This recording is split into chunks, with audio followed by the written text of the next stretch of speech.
সকালে ঘুমিয়ে আছি, তখন হঠাৎ ফোনটা চেঁচামেচি করতে শুরু করলো। কি আর করা, আর ঘুমিয়ে থাকতে পারলাম না। ঘুম ঘুম চোখে তাকিয়ে দেখি লেখা প্যারা দেওয়ার বাস। দেখি প্রচন্ড রাগ উঠে গেল। শান্তি নেই মায়ের জন্য, সারাটা দিন জ্বালায়, এত জ্বালায় তবুও শান্তি হয় না।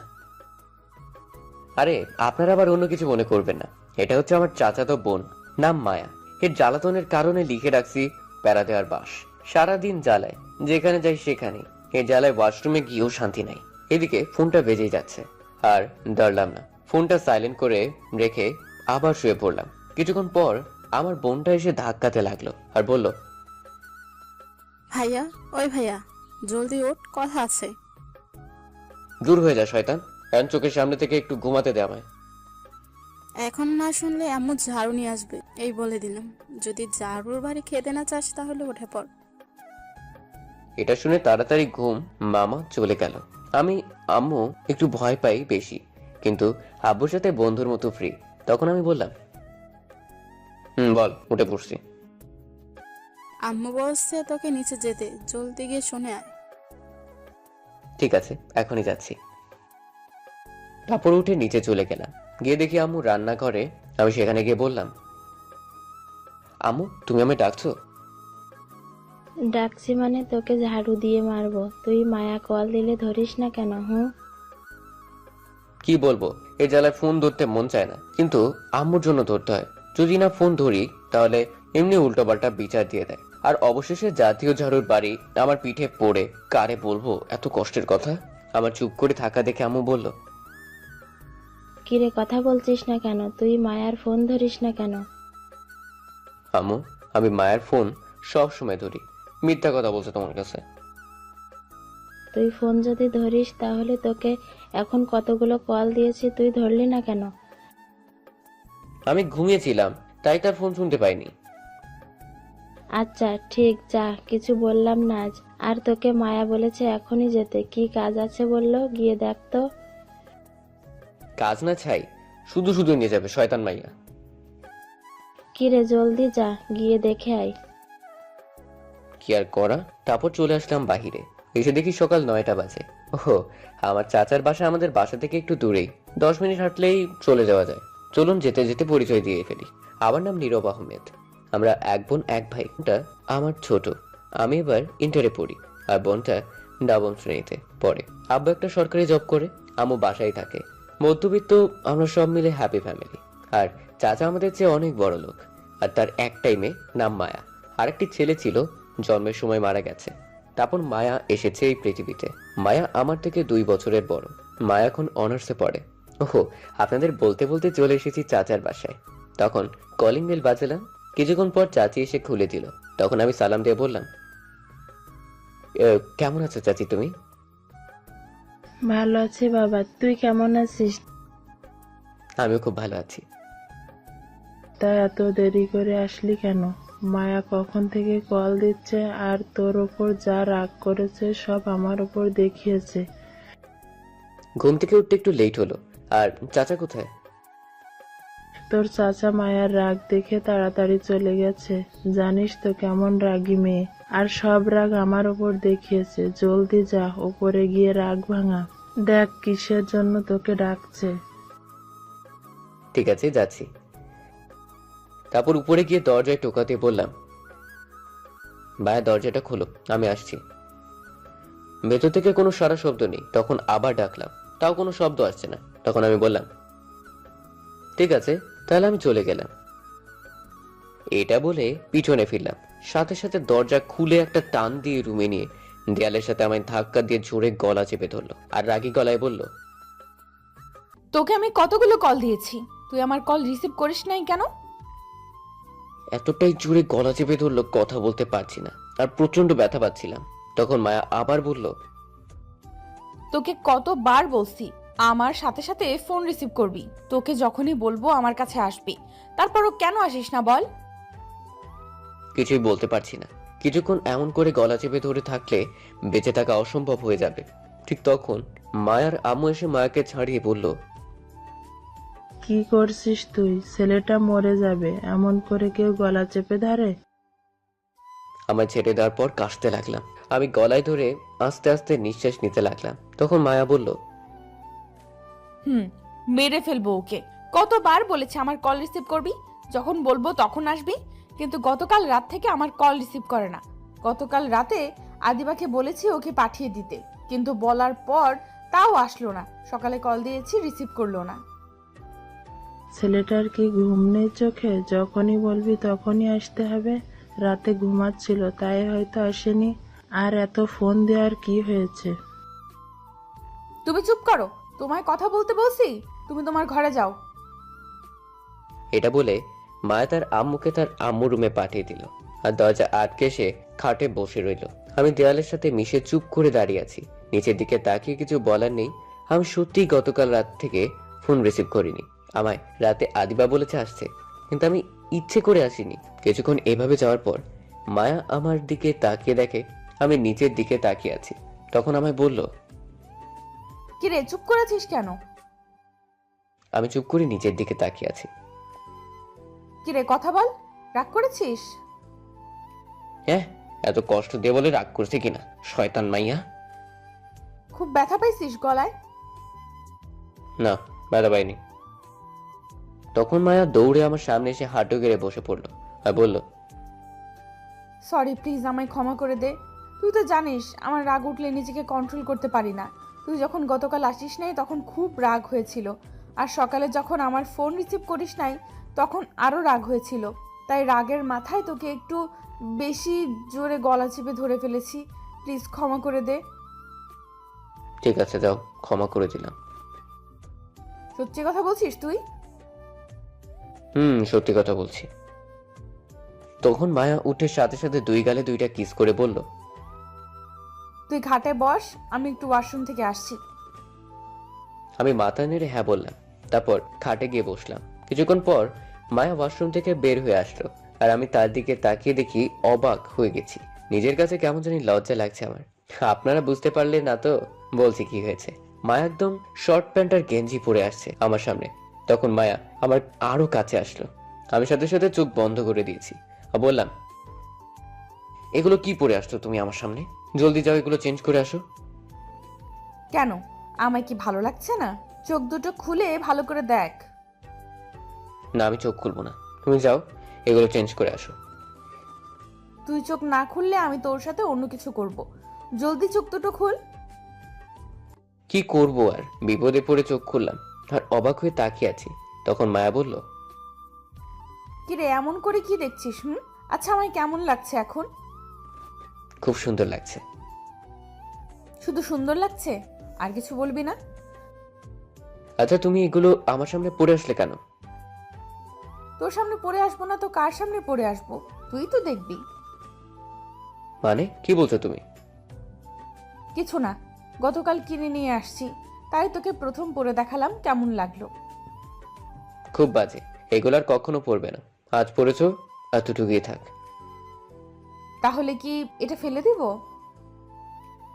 এগুলো না পরে লং 3 পিস পরবে বাসায়, আর বাহিরে বোরকা পরে বের হবে। আচ্ছা ঠিক আছে। তাহলে আমি চলে যাই, এখন কলেজে যেতে হবে। আর কিছুক্ষণ থাক, তুই কাছে থাকলে আমার খুব ভালো লাগে।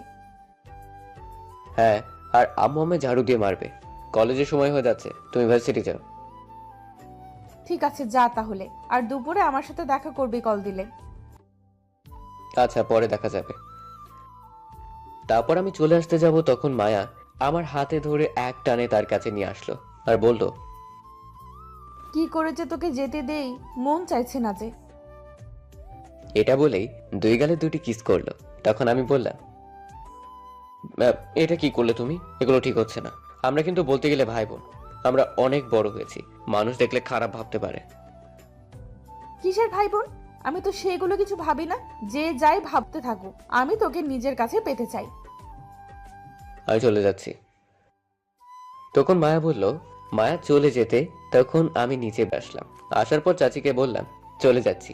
তখন চাচি বলল খেয়ে যেতে, কিন্তু আমি বললাম দুপুরে এসে খাবো। তারপর বাসায় এসে ফ্রেশ হয়ে রেডি হয়ে বের হয়ে পড়লাম কলেজে যাওয়ার জন্য। তখন সামনে দেখলাম জাহিদ যাচ্ছে। ওহো, জাহিদ আমার বন্ধু। আরো বন্ধু আছে, সাথে থাকুন, সব জানতে পারবেন। তখন আমি দৌড়ে গিয়ে বললাম, কিরে, তুই আমায় আজ একা রেখে চলে যাচ্ছিস? একবার ফোন করে তো বলতে পারতি। ফোনে টাকা নাই তাই ফোন দিতে পারিনি। আমি মনে করেছি তুই চলে গিয়েছিস। আচ্ছা চল, সময় কম। তারপর হেঁটে যেতে লাগলাম। আমরা যেই কলেজে পড়ি আমাদের বাসা থেকে অনেকটা দূরে। সিএনজি যেতে হয়, ভাড়া 10 টাকা নেয়। কিছু দূরে সিএনজি স্ট্যান্ড। তখন ভাবলাম দুজনের জন্য 2টা আইসক্রিম নেওয়া যাক। খেতে খেতে যাব, যে বাবা সেই কাজ। কিনে খেতে খেতে যাচ্ছিলাম। কিছু দূর যাওয়ার পর আমার জুতোর ফিতা খুলে গেল। তখন মুখে আইসক্রিম নিয়ে বাজছিলাম। হঠাৎ মায়া কোথা থেকে এসে আমার মুখ থেকে আইসক্রিম নিয়ে খেতে লাগলো আর বলল, যাক, তাহলে যা চাইলাম তা পেয়ে গেলাম। তারপর মায়া চলে গেল। তখন জাহিদ বলল, এটা কি হলো দোস্ত? তোর মুখের আইসক্রিম নিয়ে খেয়ে ফেললো? হয়তো টাকা নেই তাই নিয়ে গেছে। আচ্ছা চল এখন যাওয়া যাক, এগুলো ভেবে লাভ নেই। ঠিক আছে, চল যাওয়া যাক। তারপর আমি আর জাহিদ হাঁটতে লাগলাম। ওহো, আপনাদের কাছে তো বলাই হয়নি মায়ার ভার্সিটি কোথায়। মায়ার ভার্সিটি আর আমাদের কলেজ দুটি 2 রাস্তা দিয়ে যেতে হয়, তাই একটু বাঁচা গেল। নয়তো কলেজে গিয়েও ঝালাতো মায়ার ভার্সিটি একটু কাছেই। তারপর আমি আর জাহিদ গিয়ে একটা সিএনজিতে উঠে পড়লাম।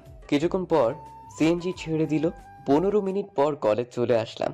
সিএনজি থেকে নেমে ভাড়া দিয়ে কলেজে চলে আসলাম মাঠ দিয়ে। ক্লাসে যাচ্ছিলাম, তখন নীলা এসে পথ আটকে দাঁড়ালো। নীলা হচ্ছে এইখানকার নেতার মেয়ে। নীলা নাকি আমায় পছন্দ করে, কিন্তু আমি তাকে পছন্দ করি না, কারণ সে রাতে ড্রিঙ্ক করে বাজে নেশা করে, তাই আমি তাকে পছন্দ করি না। তখন নীলা বলল, আমার জানও চলে আসছে, আমি সেই কখন থেকে বসে আছি তোমার জন্য। এই, তোমাকে না আমি বললাম আমার সামনে আসবে না, তবু আসছো কেন? তুমি তো জানো আমি তোমাকে কতটা ভালোবাসি, তাহলে কেন তোমার কাছে টেনে নিচ্ছ না? আমি আগেও বলেছি, এখন আবার বলছি, ভালো করে শুনে রাখো, আমি তোমাকে ভালোবাসি না, সামনে থেকে সরো। এই বলে আমি নীলার পাশ কেটে চলে আসতে লাগলাম। তখন নীলা বলল, তুমি যতই না বলো না কেন, একদিন ঠিক আমায় ভালোবাসতে হবে। আমি তোমার ভালোবাসা নিয়েই ছাড়বো। আমি কিছু না বলে চলে আসলাম ক্লাসে। এসে বসে আছি, তখন জাহিদ বলল, দোস্ত, এই মেয়ে যে আঠার মতো তোর পিছে লাগছে, একদিন তোকে ঠিক ভালোবাসার কথা বলিয়েই ছাড়বে দেখিস। তার চেয়ে ভালো এখনই বলে দে ভালোবাসিস। শোন, আমি কল্পনাও ভাবি না এই মেয়ের কথা কোনোদিন আমি একে ভালোবাসতে যাব। যদি তোর ইচ্ছে হয় তাহলে তুই গিয়ে প্রেম কর, আর নয়তো চুপ থাক। তখন জাহিদ বলল, না থাক, এই মেয়ে আমার লাগবে না, চুপ থাকছি। তখন জাহিদ চুপ করে রইল। কিছুক্ষণ পর স্যার ক্লাসে আসলো। তখন আমি জাহিদকে বললাম, কিরে, ওই 2 হারামি কই আজ আসলো না যে? কার কথা বলছিস তুই? ফারার সাবিরের কথা? ওই দুটো কোথায় আজ? আমিও জানি না, গতকাল তো কিছু বলেনি। আচ্ছা, পরে ফোন করে জেনে নিব কেন আসেনি। এখন ক্লাস কর। তারপর ক্লাসে মনোযোগ দিলাম। এক এক করে 4টি ক্লাস করলাম। পঞ্চম ক্লাস হচ্ছে সাবিনা ম্যাডাম এর। এই ক্লাস কেউ মিস করে না।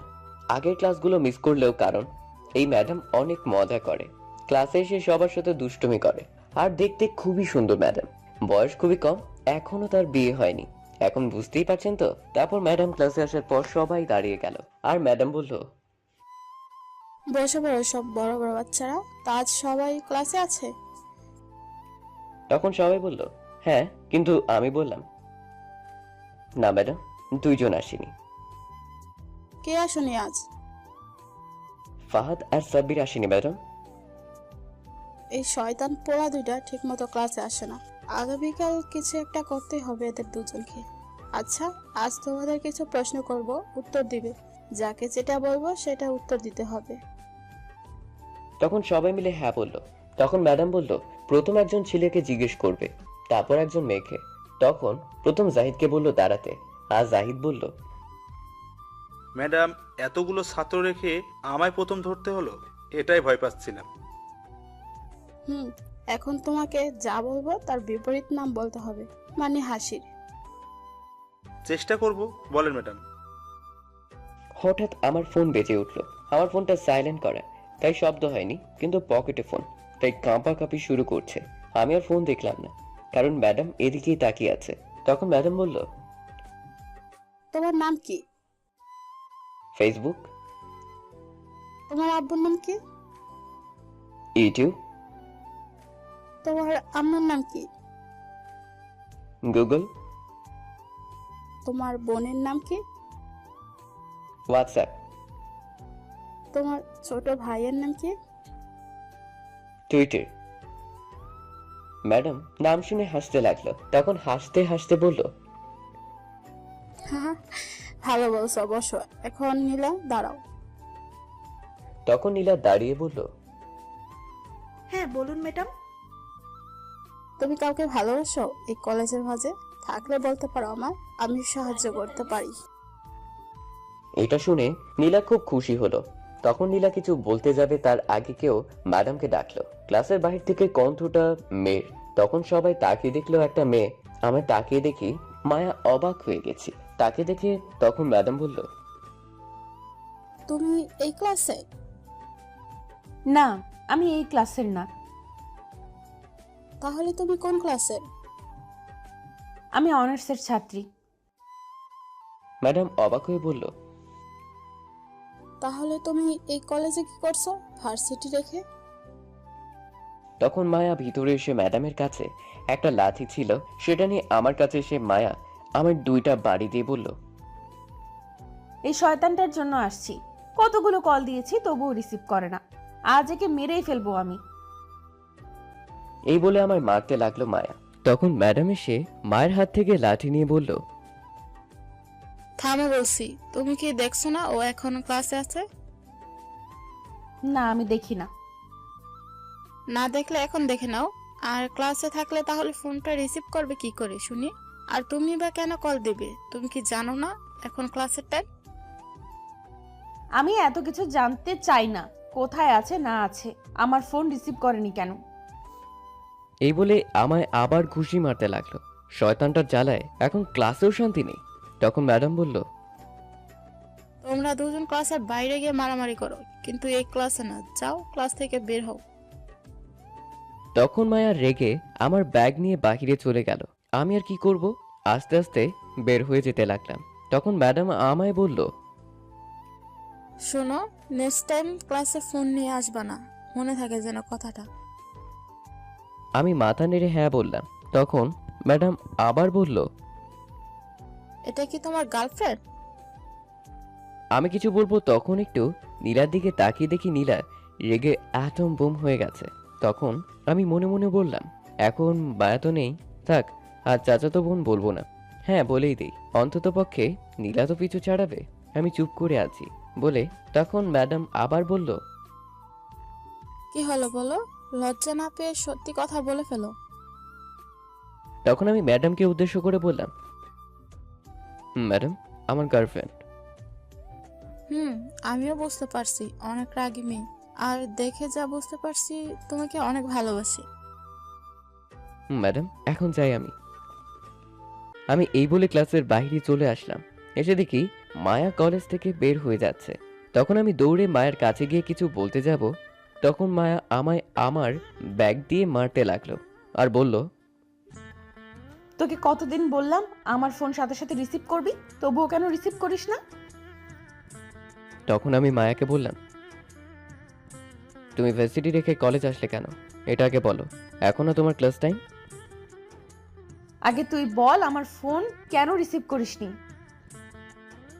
যা বাবা, ক্লাসে কি করে ফোন রিসিভ করব? তুমি কি জানো না ক্লাসে ফোন নিয়ে যাওয়া নিষেধ? সেখানে কি করে কথা বলবো? কেন, তুই ফোন নিয়ে বাইরে চলে আসতি, তাহলে কি পায়ে ব্যথা করতো? আচ্ছা সরি সরি, এখন বলো কিসের জন্য কল দিলে আমায়? তখন মায়া আমার গলায় চেপে ধরে বলল, নেক্সট টাইম যেন আর না হয়, তাহলে কিন্তু তোর খবর আছে। তারপর ছেড়ে দিল আর বলল, আয়, আমার সাথে গেলেই বুঝতে পারবি কি জন্য। আমি মাথা নেড়ে হ্যাঁ বললাম। তারপর পিছু পিছু যেতে লাগলাম। কিছুটা সামনে গিয়ে একটা দোকান থেকে আইসক্রিম নিল। মায়া নিয়ে একটা ফাঁকা নির্জন জায়গায় নিয়ে গেল, গিয়ে বলল, এখানে বস। আমি মাথা নেড়ে হ্যাঁ বললাম আর বসে পড়লাম। তখন মায়া আমার হাতে আইসক্রিম নিয়ে বলল, এই আইসক্রিম তুই না কামড়িয়ে এই কিছুক্ষণ খাবি। তারপর আমায় দিবি, আমি খাবো। আমি মায়ের কথা শুনে অবাক হয়ে গেছি। তখন আমি বললাম, তুমি আমার মুখেরটা খাবে? হুম, খাবো। যাওয়ার সময় যে আইসক্রিম তোর মুখ থেকে নিয়ে গেছিস অনেক মিষ্টি লেগেছে। যখন শেষ হয়েছে তখন আমি যখন আরেকটা কিনে খেলাম তখন তিতে লাগছে। এখন তুই খেয়ে দিবি, তারপর আমি খাবো। কি পাগল মেয়ে রে বাবা, আজকালের বাচ্চাদেরও কিছু খাওয়ানো যায় না, আর মায়া আমার মুখেরটা খেতে চাইছে। বুঝতে পারছি না কি হয়েছে।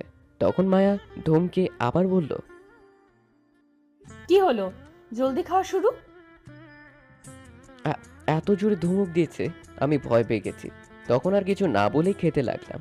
আমি খাচ্ছি আর মায়া আমার দিকে তাকিয়ে রইল এক দৃষ্টিতে। তখন আমার কেমন জানি লজ্জা লজ্জা লাগতে শুরু করলো। আমার খাওয়ার সময় কেউ যদি তাকিয়ে থাকে আমার দিকে, তাহলে আমি খেতে পারি না। তখন আমি অন্যদিকে ফিরে খেতে লাগলাম। আর মায়া তখন বলল, কিরে, তুই ওইদিকে ঘুরে খাচ্ছিস কেন? এদিকে ফির আমার দিকে। কি আর করব, তখন তার দিকে ফিরেই খেতে হলো। কিছুক্ষণ পর মায়া টান দিয়ে আইসক্রিম নিয়ে বলল, আর পারবো না, এখন দে জলদি। তখন মায়া আইসক্রিম তার মুখে দিয়ে চোখ বন্ধ করে ফেললো আর বলল, সত্যি তোর ঠোঁটের ছোঁয়ায় এই আইসক্রিমটা যেন মধুর মতো করে তুলেছে। এই বলেই মায়া খেতে লাগলো। আমি আর কি করব, তাকিয়ে দেখতে লাগলাম। কিছুক্ষণ পর মায়ার খাওয়া শেষ হলে বলে, আমি আর একটা নিয়ে আসছি, দাঁড়া। আর না, এখন আমি বাসায় যাব। তুমি আমায় মারলেও আর পারবো না। ঠিক আছে, তাহলে বিকেলে একটা আইসক্রিম নিয়ে আমার বাসায় আসবি। এখন বাসায় যা, আমি ভার্সিটি থেকে বইগুলো নিয়ে আসছি। আচ্ছা ঠিক আছে। তারপর আমি সেখান থেকে চলে আসলাম আর এসে একটা সিএনজিতে উঠে বসে বসে ভাবতে লাগলাম, মায়ের এমনটা করা কি ঠিক হচ্ছে? আমরা তো ভাই বোনের মতো, কিন্তু মায়া যে পাগলামি শুরু করছে, কেউ দেখে বলবে না আমার চাচাতো বোন? সবাই ভাবতে পারে গার্লফ্রেন্ড এতটা ঘনিষ্ঠ হওয়া উচিত নয়। মায়ের থেকে একটু দূরে থাকতে হবে আমার, তাহলে দুজনের নামে খারাপ কথা উঠবে। এমনি কি দুই পরিবারের ভাবতে হতে চলে আসলাম। এসে সিএনজি থেকে নেমে ভাড়া দিয়ে বাসায় চলে আসলাম। এদিকে মায়া তার ভার্সিটি গিয়ে তার বইগুলো নিয়ে তার বান্ধবী অহনার সাথে আসছিল। তখন অহনা বলল, কিরে, তখন এত রেগে কোথায় গিয়েছিলি তুই? কোথায় আবার যাব, নীরবের কলেজে গিয়েছিলাম। শয়তানটা ফোন ধরছিল না। তখন অহনা অবাক হয়ে মায়াকে বলল, কি, তুই কলেজে গিয়েছিলি? কি করব বলো, শয়তানটা কি জাদু করেছে, থাকতেই পারি না না দেখে। এমনকি কথা না বললেও থাকতে পারি না। ও, বুঝতে পারছি, তুই ভালোবেসে ফেলছিস। আরো 1 বছর আগে থেকে ভালোবাসি। বলিস কি? তাহলে বলে ফেল। এখানেই তো সমস্যা বলতে গেলে, কারণ ও আমায় চাচাতো বোনের চোখে দেখে। এর চোখের নামে ইজ্জত পুরো থানায় মামলা করা দরকার। না, সেটাও করা যাবে না, তাহলে আমার থেকে দূরে চলে যাবে। ওহ, এই সমস্যা। শোন, তোকে আমি একটা প্ল্যান বলছি। তুই যদি এই কাজ করতে পারিস তাহলে 100% তোকে ভালোবাসবে। তাহলে জলদি বল। এখন না, আজ বিকেলে আমার বাসায় আসবি, তখন বলবো। আচ্ছা ঠিক আছে। আর একটা কথা কি জানিস, আসার সময় আইসক্রিম খেয়েছি, ওর খাওয়া আইসক্রিম। তার মানে তুই তার খাওয়া এই আইসক্রিম খেতে গিয়েছিলি? কি করব বল, আমি নিজে কিনে খেতে গেলে তিতে লাগে, তাই গিয়েছি তার আইসক্রিম খেতে। মিষ্টি লাগে অনেক। তুই তো কিস করলেই হয়, আইসক্রিম না খেয়ে। এটা যদি এখন করতে যাই তাহলে রাগ করবে আর আমার সামনেই আসবে না। এখন তো বকা দিয়ে সামনে নিয়ে আসি, তখন আর আসবেই না। যে করেই হোক, যে কোনো কিছুর বিনিময়ে হোক, আমি ওকে আমার চাই। পাবি, চিন্তা করিস না। আজ বিকেলে আমার বাসায় আসবি কিন্তু। আচ্ছা ঠিক আছে, আসবো। এখন বাসায় যা, তোর বাসায় এসে গিয়েছিস। এ কি রে, আমরা এতটা পথ কথা বলে চলে আসছি। এখন বাসায় যা। আচ্ছা ঠিক আছে। তারপর মায়া চলে গেল তার বাসায়, আর অহনা চলল তার বাসার উদ্দেশ্যে। এদিকে আমি বাসায় আসার পর আম্মু আমায় দেখে বলল, কিরে আজ এত তাড়াতাড়ি চলে এলি কলেজ থেকে, কারণ কি? তখন আমি একটু মজা করে বললাম, এতদিন স্যার আমাদের ছুটি দিত, আজ আমরা স্যারদের তাড়াতাড়ি ছুটি দিয়ে চলে আসছি। তখন আম্মু একটু রাগী গলায় বলল, বুঝতে পারছি, ঝাড়ু নিয়ে আসা লাগবে। তখন আমি করুণ গলায় বললাম, কথায় কথায় এই জাতীয় ঝাড়ুর কথাটা বলো কেন? জানো ভয় লাগে, তবুও বলো। হয়েছে, এখন বল কি জন্য এত তাড়াতাড়ি চলে এলি কলেজ থেকে? তোমার জন্য দেখছি তাড়াতাড়ি বাসায়ও ফেরা যাবে না, আজ একটু তাড়াতাড়ি ছুটি দিয়েছে কলেজ থেকে। আচ্ছা ঠিক আছে, যা। আদিবা আসছে আম্মু? রুমে আছে। তারপর আমি আমার রুমে চলে আসলাম। এসেই ফ্রেশ হয়ে কিছুক্ষণ বসে রইলাম। আরও কিছুক্ষণ যাওয়ার পর বোন এসে খাবার খাওয়ার জন্য ডেকে গেল। তারপর আমি গিয়ে খাবার খেয়ে নিলাম।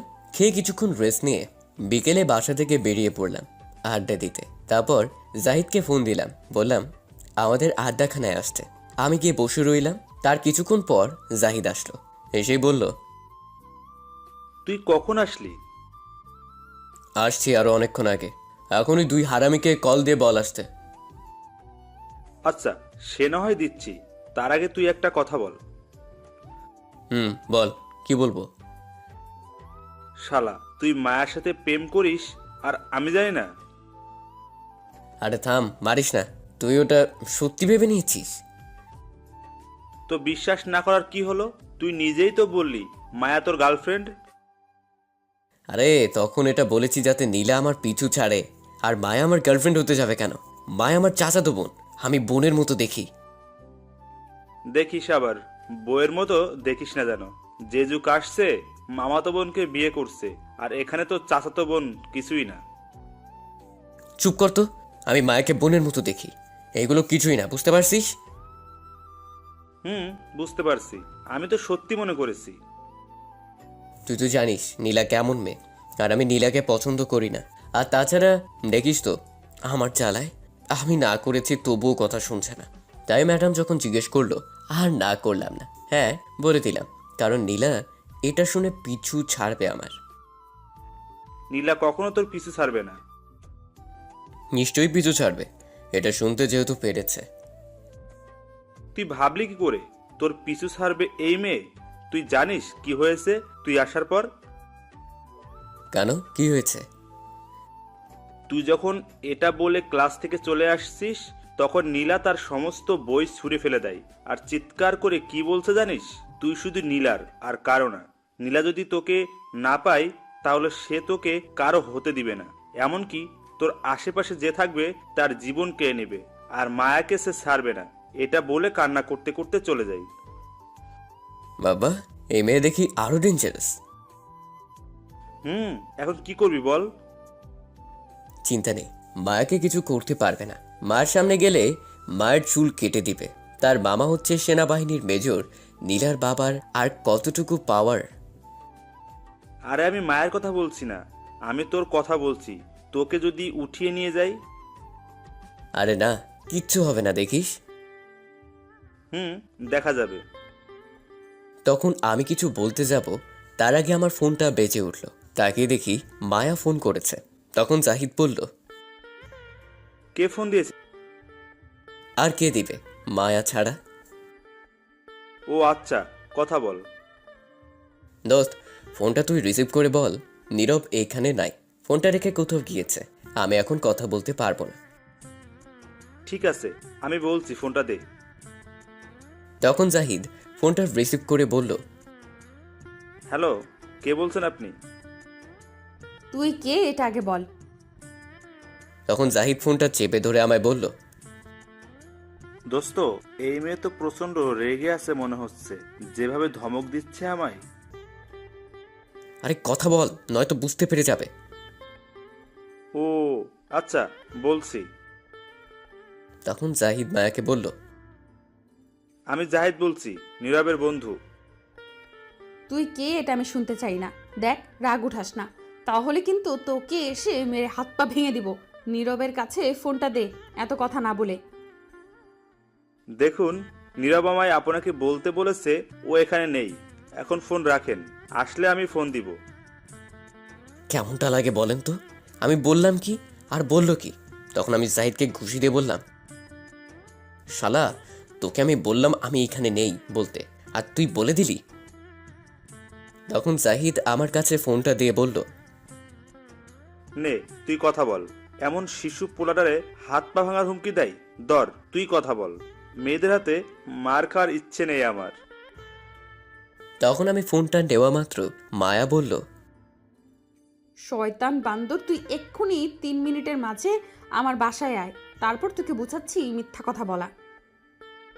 তখন আমি বললাম, আমি যেতে পারবো না, আমার কাজ আছে। তোর কাজকে আমি গুলি করে মারবো, তুই এক্ষুনি আয় বলছি। না, আমি আসতে পারবো না। আসবি না তাহলে? না, আসবো না। তখন মায়া আর কিছু না বলে ফোন কেটে দিল। আমিও ফোনটা পকেটে রেখে দিলাম। তখন জাহিদ বলল, কিরে তুই না করলি কেন? গিয়ে দেখা করে আসতি, তুই তো বসে আছিস। চুপ কর তো, এর জ্বালায় কি একটু আড্ডা দিতেও পারবো না? যেখানে যাই সেখানেই এর ফোন, সারা দিন জ্বালায়, আর ভালো লাগছে না, যা করার করুক। হঠাৎ তখন কেউ আমার পেছন থেকে কলার চেপে ধরল। আমি পেছনে ফিরে দেখতে যাব, তখন জাহিদ উঠে দৌড়ে চলে গেল। আমি পিছনে তাকিয়ে দেখি মায়া রাগী দৃষ্টিতে তাকিয়ে আছে, আর হাতে একটা লাঠি নিয়ে আসছে। আমি তো দেখে ভয় শেষ। তখন আমি কিছু বলতে যাব তার আগে মায়া আমায় লাঠি দিয়ে মারতে লাগলো, আর বলতে লাগলো, কি বলছিলি তুই? আমার কাছে যাবি না তাই না? তোর হাত পা আমি আজ ভেঙে দিব। এই বলে মায়া মারতে লাগলো। তখন আমি বললাম, প্লিজ ছেড়ে দাও, আর বলবো না কখনো। না, আর ছাড়া যাবে না। তুই এই কথা অনেকবার বলছিস, আর কোনো কথা শুনতে চাই না। এই বলে মায়া মারতে লাগলো। তখন আমি আশেপাশে তাকিয়ে দেখি মানুষ এসে ভিড় জমিয়ে দেখছে। তখন আমি বললাম, দেখো অনেক মানুষ এসে গেছে আর ভিড় জমিয়ে দেখছে, তারা কিন্তু খারাপ কিছু ভাবছে আমায়। ছেড়ে দাও, তুমি যা বলবে আমি শুনবো, যা করতে বলবে বলবো। তখন মায়া তাকিয়ে দেখলো সত্যি অনেক মানুষ এসে গেছে। এটা রাস্তার একটু পাশে একটা গাছতলায়, আমরা সেখানেই বসে আড্ডা দিই। এখান দিয়ে বেশি মানুষ চলাচল করে না, কিন্তু বিকেলে চলাচল করে, কারণ এই রাস্তা দিয়ে বিকেলে সবাই বাজারে যায়। তখন মায়া সবাইকে বলল, আপনারা সবাই এখান থেকে চলে যান, কিছুই হয়নি। এত ভিড় করার কি হলো? যান বলছি। তখন সবাই চলে গেল। আর মায়া বলল, তুই আমার সাথে চল। তুই কি জানি বললি, আমি যা করতে বলবো করবি? ঠিক আছে আয়, আজ তোর সাথে অনেক কিছু করব। তখন আমি মায়াকে বললাম, অনেক কিছু করবে মানে কি করবে তুমি আমার সাথে? আয় না তুই আমার সাথে, পরে গেলেই তো বুঝতে পারবি কি করব। এর মতলবটা কি কে জানে? ভাবসব দেখে মনে তো হচ্ছে না ভালো মতলব আছে। যাই হোক, যদি আবার মারে তাহলে আমিও এবার ছাড়বো না, এই বলে দিলাম। তখন মায়া বলল, দাঁড়িয়ে না থেকে চল। তখন আমি বললাম, না, আমি যাব না তোমার সাথে। না গেলে সত্যিই মারবো আবার। এখন চল বলছি। শয়তান মেয়ে, তুই যদি আমার সিনিয়র না হতি আর চাচাতো বোন না হতি, তাহলে তোকে বুঝিয়ে দিতাম এতক্ষণে। তখন মায়া আবার বলল, কি রে, কি ভাবছিস? কিছু না। চল তাহলে, তুই বলছিস আমি যা বলবো করবি, এখন চল। এই বলে তখন মায়া আবার হাতে ধরে টেনে নিয়ে যেতে লাগলো, কিন্তু অন্য একটা রাস্তা দিয়ে নিয়ে যেতে লাগলো আমায়। তখন আমি খেয়াল করলাম এটা তো আমার বাসার রাস্তা, অথবা মায়ের বাসার রাস্তা, না অন্য রাস্তা দিয়ে নিয়ে যাচ্ছে। তখন আমি মায়াকে জিজ্ঞেস করলাম, কোথায় নিয়ে যাচ্ছ আমায়? এদিক দিয়ে, এটা তো বাসার রাস্তা নয়। তখন মায়া হাসতে হাসতে বলল, চুপ করে আয়, অনেক কিছু করার আছে। কতদিন অপেক্ষায় ছিলাম এই দিনটির জন্য। কোনো কথা না বলে আয়। তখন আমি কিছুটা ভয় পেয়ে গেলাম মায়ের কথা শুনে, কারণ এই মায়া অনেক রাগী মেয়ে, আবার মারবে না তো, এটা ভেবেই ভয় লাগছে। কিছুক্ষণ পর মায়া একটা বাসার সামনে নিয়ে গেল, গিয়ে তখন টেনে আমায় ভিতরে নিয়ে গেল। মায়া ভিতরে নিয়ে যাওয়ার পর দেখি একটা মেয়ে উল্টো দিকে ফিরে রয়েছে দাঁড়িয়ে। তখন মায়া তাকে উদ্দেশ্য করে বলল, কি রে অহনা, আঙ্কেল আন্টি কোথায় আজ? একটু পাশের বাসায় গেছে একটা চাচিকে দেখতে, খুবই অসুস্থ তাই। অহনা এদিকে ফিরেই দেখলো আমি মায়ের সাথে আসছি। তখন অহনা বলল, এ কি নীরব ভাইয়া, আপনি কেমন আছেন? আসলে অহনা আমায় আগে থেকে চিনে, কারণ মায়া পরিচয় করিয়ে দিয়েছিল একদিন, আর ভাইয়া বলে ডাকতে বলছে, আর সেখান থেকে আমিও চিনি। তখন আমি অহনাকে বললাম, এই তো আছি কোনো মতে বেঁচে আর কি। কেন, কি হয়েছে? আমি কিছু বলতে যাব তখন মায়া বলল, থাক, আর কিছু জিজ্ঞেস করা লাগবে না, আমি নিয়ে আসছি। আর শোন, তোর রুমটা আমার লাগবে, এখন আমাদের কাজ আছে, তুই ভুলেও আসতে পারবি না যতক্ষণ না আমি বলি। কি ব্যাপার, কি মতলব তোর? সেটা তোকে বলতে যাবো কেন? তোকে যেটা বললাম সেটা করবি। আর তোর খাটের নিচে লাঠি আছে তো? আছে। আচ্ছা ঠিক আছে, তুই থাক, আমি যাচ্ছি। আচ্ছা ঠিক আছে, যা। তারপর মায়া আমায় টেনে নিয়ে গেল অহনার রুমে, গিয়ে দরজা বন্ধ করে দিল। তখন আমি বললাম, কি করছো কি তুমি? দরজা বন্ধ করছো কেন? দরজা খুলে দাও। স্টপ। তখন মায়া কিছু না বলে আমায় ধাক্কা দিয়ে খাটে ফেলে দিল, আর সাথে সাথে তার জর্জেট ওড়না দিয়ে হাত বেঁধে ফেললো। তখন আমি আবারও বললাম, কি করছো তুমি? পাগল হয়ে গেছো নাকি? উল্টাপাল্টা কাজ করছো। আমি বলছি না কোনো কথা বলবে না, চুপ করে থাকো। তখন আমি উঠে বসতে চাইলাম, তখন মায়া আমায় আবার ধাক্কা দিয়ে শুইয়ে দিল, আর উঠে আমার বুকের উপর বসলো। তখন আমার কাঁধে একটা কিস করলো, আর আস্তে আস্তে কিস করতে করতে উপরে উঠতে লাগলো। এক পর্যায়ে সারা মুখে কিস করতে লাগলো। তখন মায়া বলল, তোর ঠোঁটগুলো আমায় সারাক্ষণ বিরক্ত করে, কখন তাকে আদর করব? তুই কাছে থাকলে নিজেকে সামলে রাখতে পারি না, অনেক ভালোবাসি তোকে। এই বলে মায়া সারা মুখে কিস করতে লাগলো। তখন আমি বললাম, কেন এমনটা করছো? আমরা চাচাতো ভাই বোন, ভালোবাসা এটা হয় না, প্লিজ থামো। তখন মায়া বলল, কে বলল হয় না? দুটি মন এক হলেই সব হয়। না হয় না, প্লিজ ছাড়ো আমায়, সবাই খারাপ ভাববে, আর আমি এটা চাই না, আর সমাজের মানুষ খারাপ ভাববে। প্লিজ থামো, এগুলো করো না। কেউ কিচ্ছু ভাববে না। আমাদের ক্লাসের ফারিয়া তার চাচাতো ভাইয়ের সাথে প্রেম করছে, আর আমার বান্ধবীর তার মামাতো ভাইকে বিয়ে করেছে। তারা যদি প্রেম করতে পারে, বিয়ে করতে পারে, তাহলে আমরা করলে সমস্যা কোথায়? প্লিজ আজ বাধা দিস না আমায়, আদর করতে দে। একটা বছর ধরে তোকে ভালোবাসি, কিন্তু বলতে পারছি না, আমি আর পারছি না আমি নিজেকে সামলে রাখতে। প্লিজ আমায় একটু আদর করতে দে। তারা যা খুশি করুক, তা আমার দেখা দরকার নেই। আমাদের মাঝে এই সম্পর্ক হবে না। প্লিজ আমায় ফিরিয়ে দিস না, তুই চাইলেই হবে। আমি তোকে অনেক ভালোবাসি। কিন্তু আমি ভালোবাসি না, আমি তোমাকে বোনের মতো দেখি। প্লিজ ছাড়ো। কেন বুঝতে পারছিস না? আমি তোকে অনেক ভালোবাসি। তুই আমায় বোনের মতো ভাবিস, কিন্তু আমি তেমন কিছুই ভাবি না। আমি তোকে ছাড়া থাকতে পারবো না, অনেক ভালোবাসি। দেখো, আমার কিন্তু এখন রাগ উঠে যাচ্ছে। ছাড়ো বলছি, আমি তোমাকে ভালোবাসি না, সরো আমার উপর থেকে। তখন মায়া শক্ত করে জড়িয়ে ধরে কান্না করতে করতে বলল, প্লিজ তোর মনে আমায় একটু জায়গা দে, আমার কিচ্ছু লাগবে না, শুধু তুই হলেই হবে। অনেক ভালোবাসি তোকে, আমি পারবো না থাকতে তোকে ছাড়া।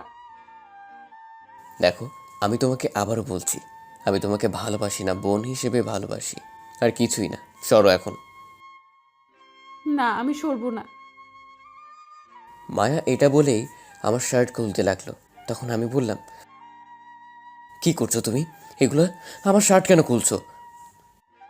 কিন্তু মায়া আমার কোনো কথাই শুনছে না, আমার শার্টের সব বোতাম খুলে ফেললো। আর তখন মায়া আমায় কিস করতে লাগলো সারা মুখে। তখন আমি কিছু বলতে যাব তার আগেই তার ঠোঁট দিয়ে আমার কথা বলা বন্ধ করে দিল, আজ কিস করতে লাগলো। এক পর্যায়ে পাগলের মতো টেনে আমার ঠোঁট খেতে লাগলো। আমার হাতটা বাঁধা বলে কিছু করতেও পারছি না। মায়া আস্তে আস্তে আরো পাগলামি শুরু করতে লাগলো। আমি কি করব বুঝতে পারছি না। এখন যদি মায়াকে না আটকানো যায়, তাহলে সত্যি কিছু একটা করে ফেলবে। ঠিক তখনই অহনা এসে দরজার বাহির থেকে বলল, মায়া জলদি দরজা খোল, আব্বু আম্মু চলে আসবে এক্ষুনি। জলদি দরজা খুলে বাইরে আয়। এদিকে মায়ার কোনো খেয়াল নেই বাহির থেকে কে কি বলছে। তখন আবার অহনা বলল, মায়া, দরজা খুলে বাইরে আয় জলদি। এবার মায়া শুনতে পেল আর বলল, আমার আরও কিছুক্ষণ লাগবে। প্লিজ তোর পায়ে পড়ি, জলদি বেরিয়ে আয়, নয়তো আব্বু আম্মু এসে দেখলে আমার সন্দেহ করবে। ঠিক আছে, আসছি, দাঁড়া।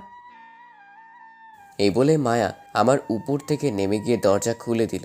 আর অহনা তখন ঘরে এসে পড়ল আর দেখলো আমায় ওড়না দিয়ে বেঁধে খাটে ফেলে রাখছে, শার্টের বোতাম খোলা। তখন অহনা বলল, ছি, কি করছিলি তুই এইগুলা? পাগল হয়ে গেলি নাকি বিয়ের আগেই এইসব? পাগল হয়ে গেছে ওর প্রেমে, আর ওকে পাওয়ার জন্য আমি সব কিছু করতে পারি। তাই বলে এক্ষুনি এইসব করতেই হবে? তখন মায়া আর কিছু বলল না, চুপ করে রইল। তখন আমি অহনাকে বললাম, অহনা, আমার হাতের বাঁধনটা খুলে দাও তো। তখন মায়া বলে উঠল, না, খুলবে না। তুই আগে বল আমায় ভালোবাসিস। অহনা, কি বললাম আমি বাঁধন খুলে দিতে?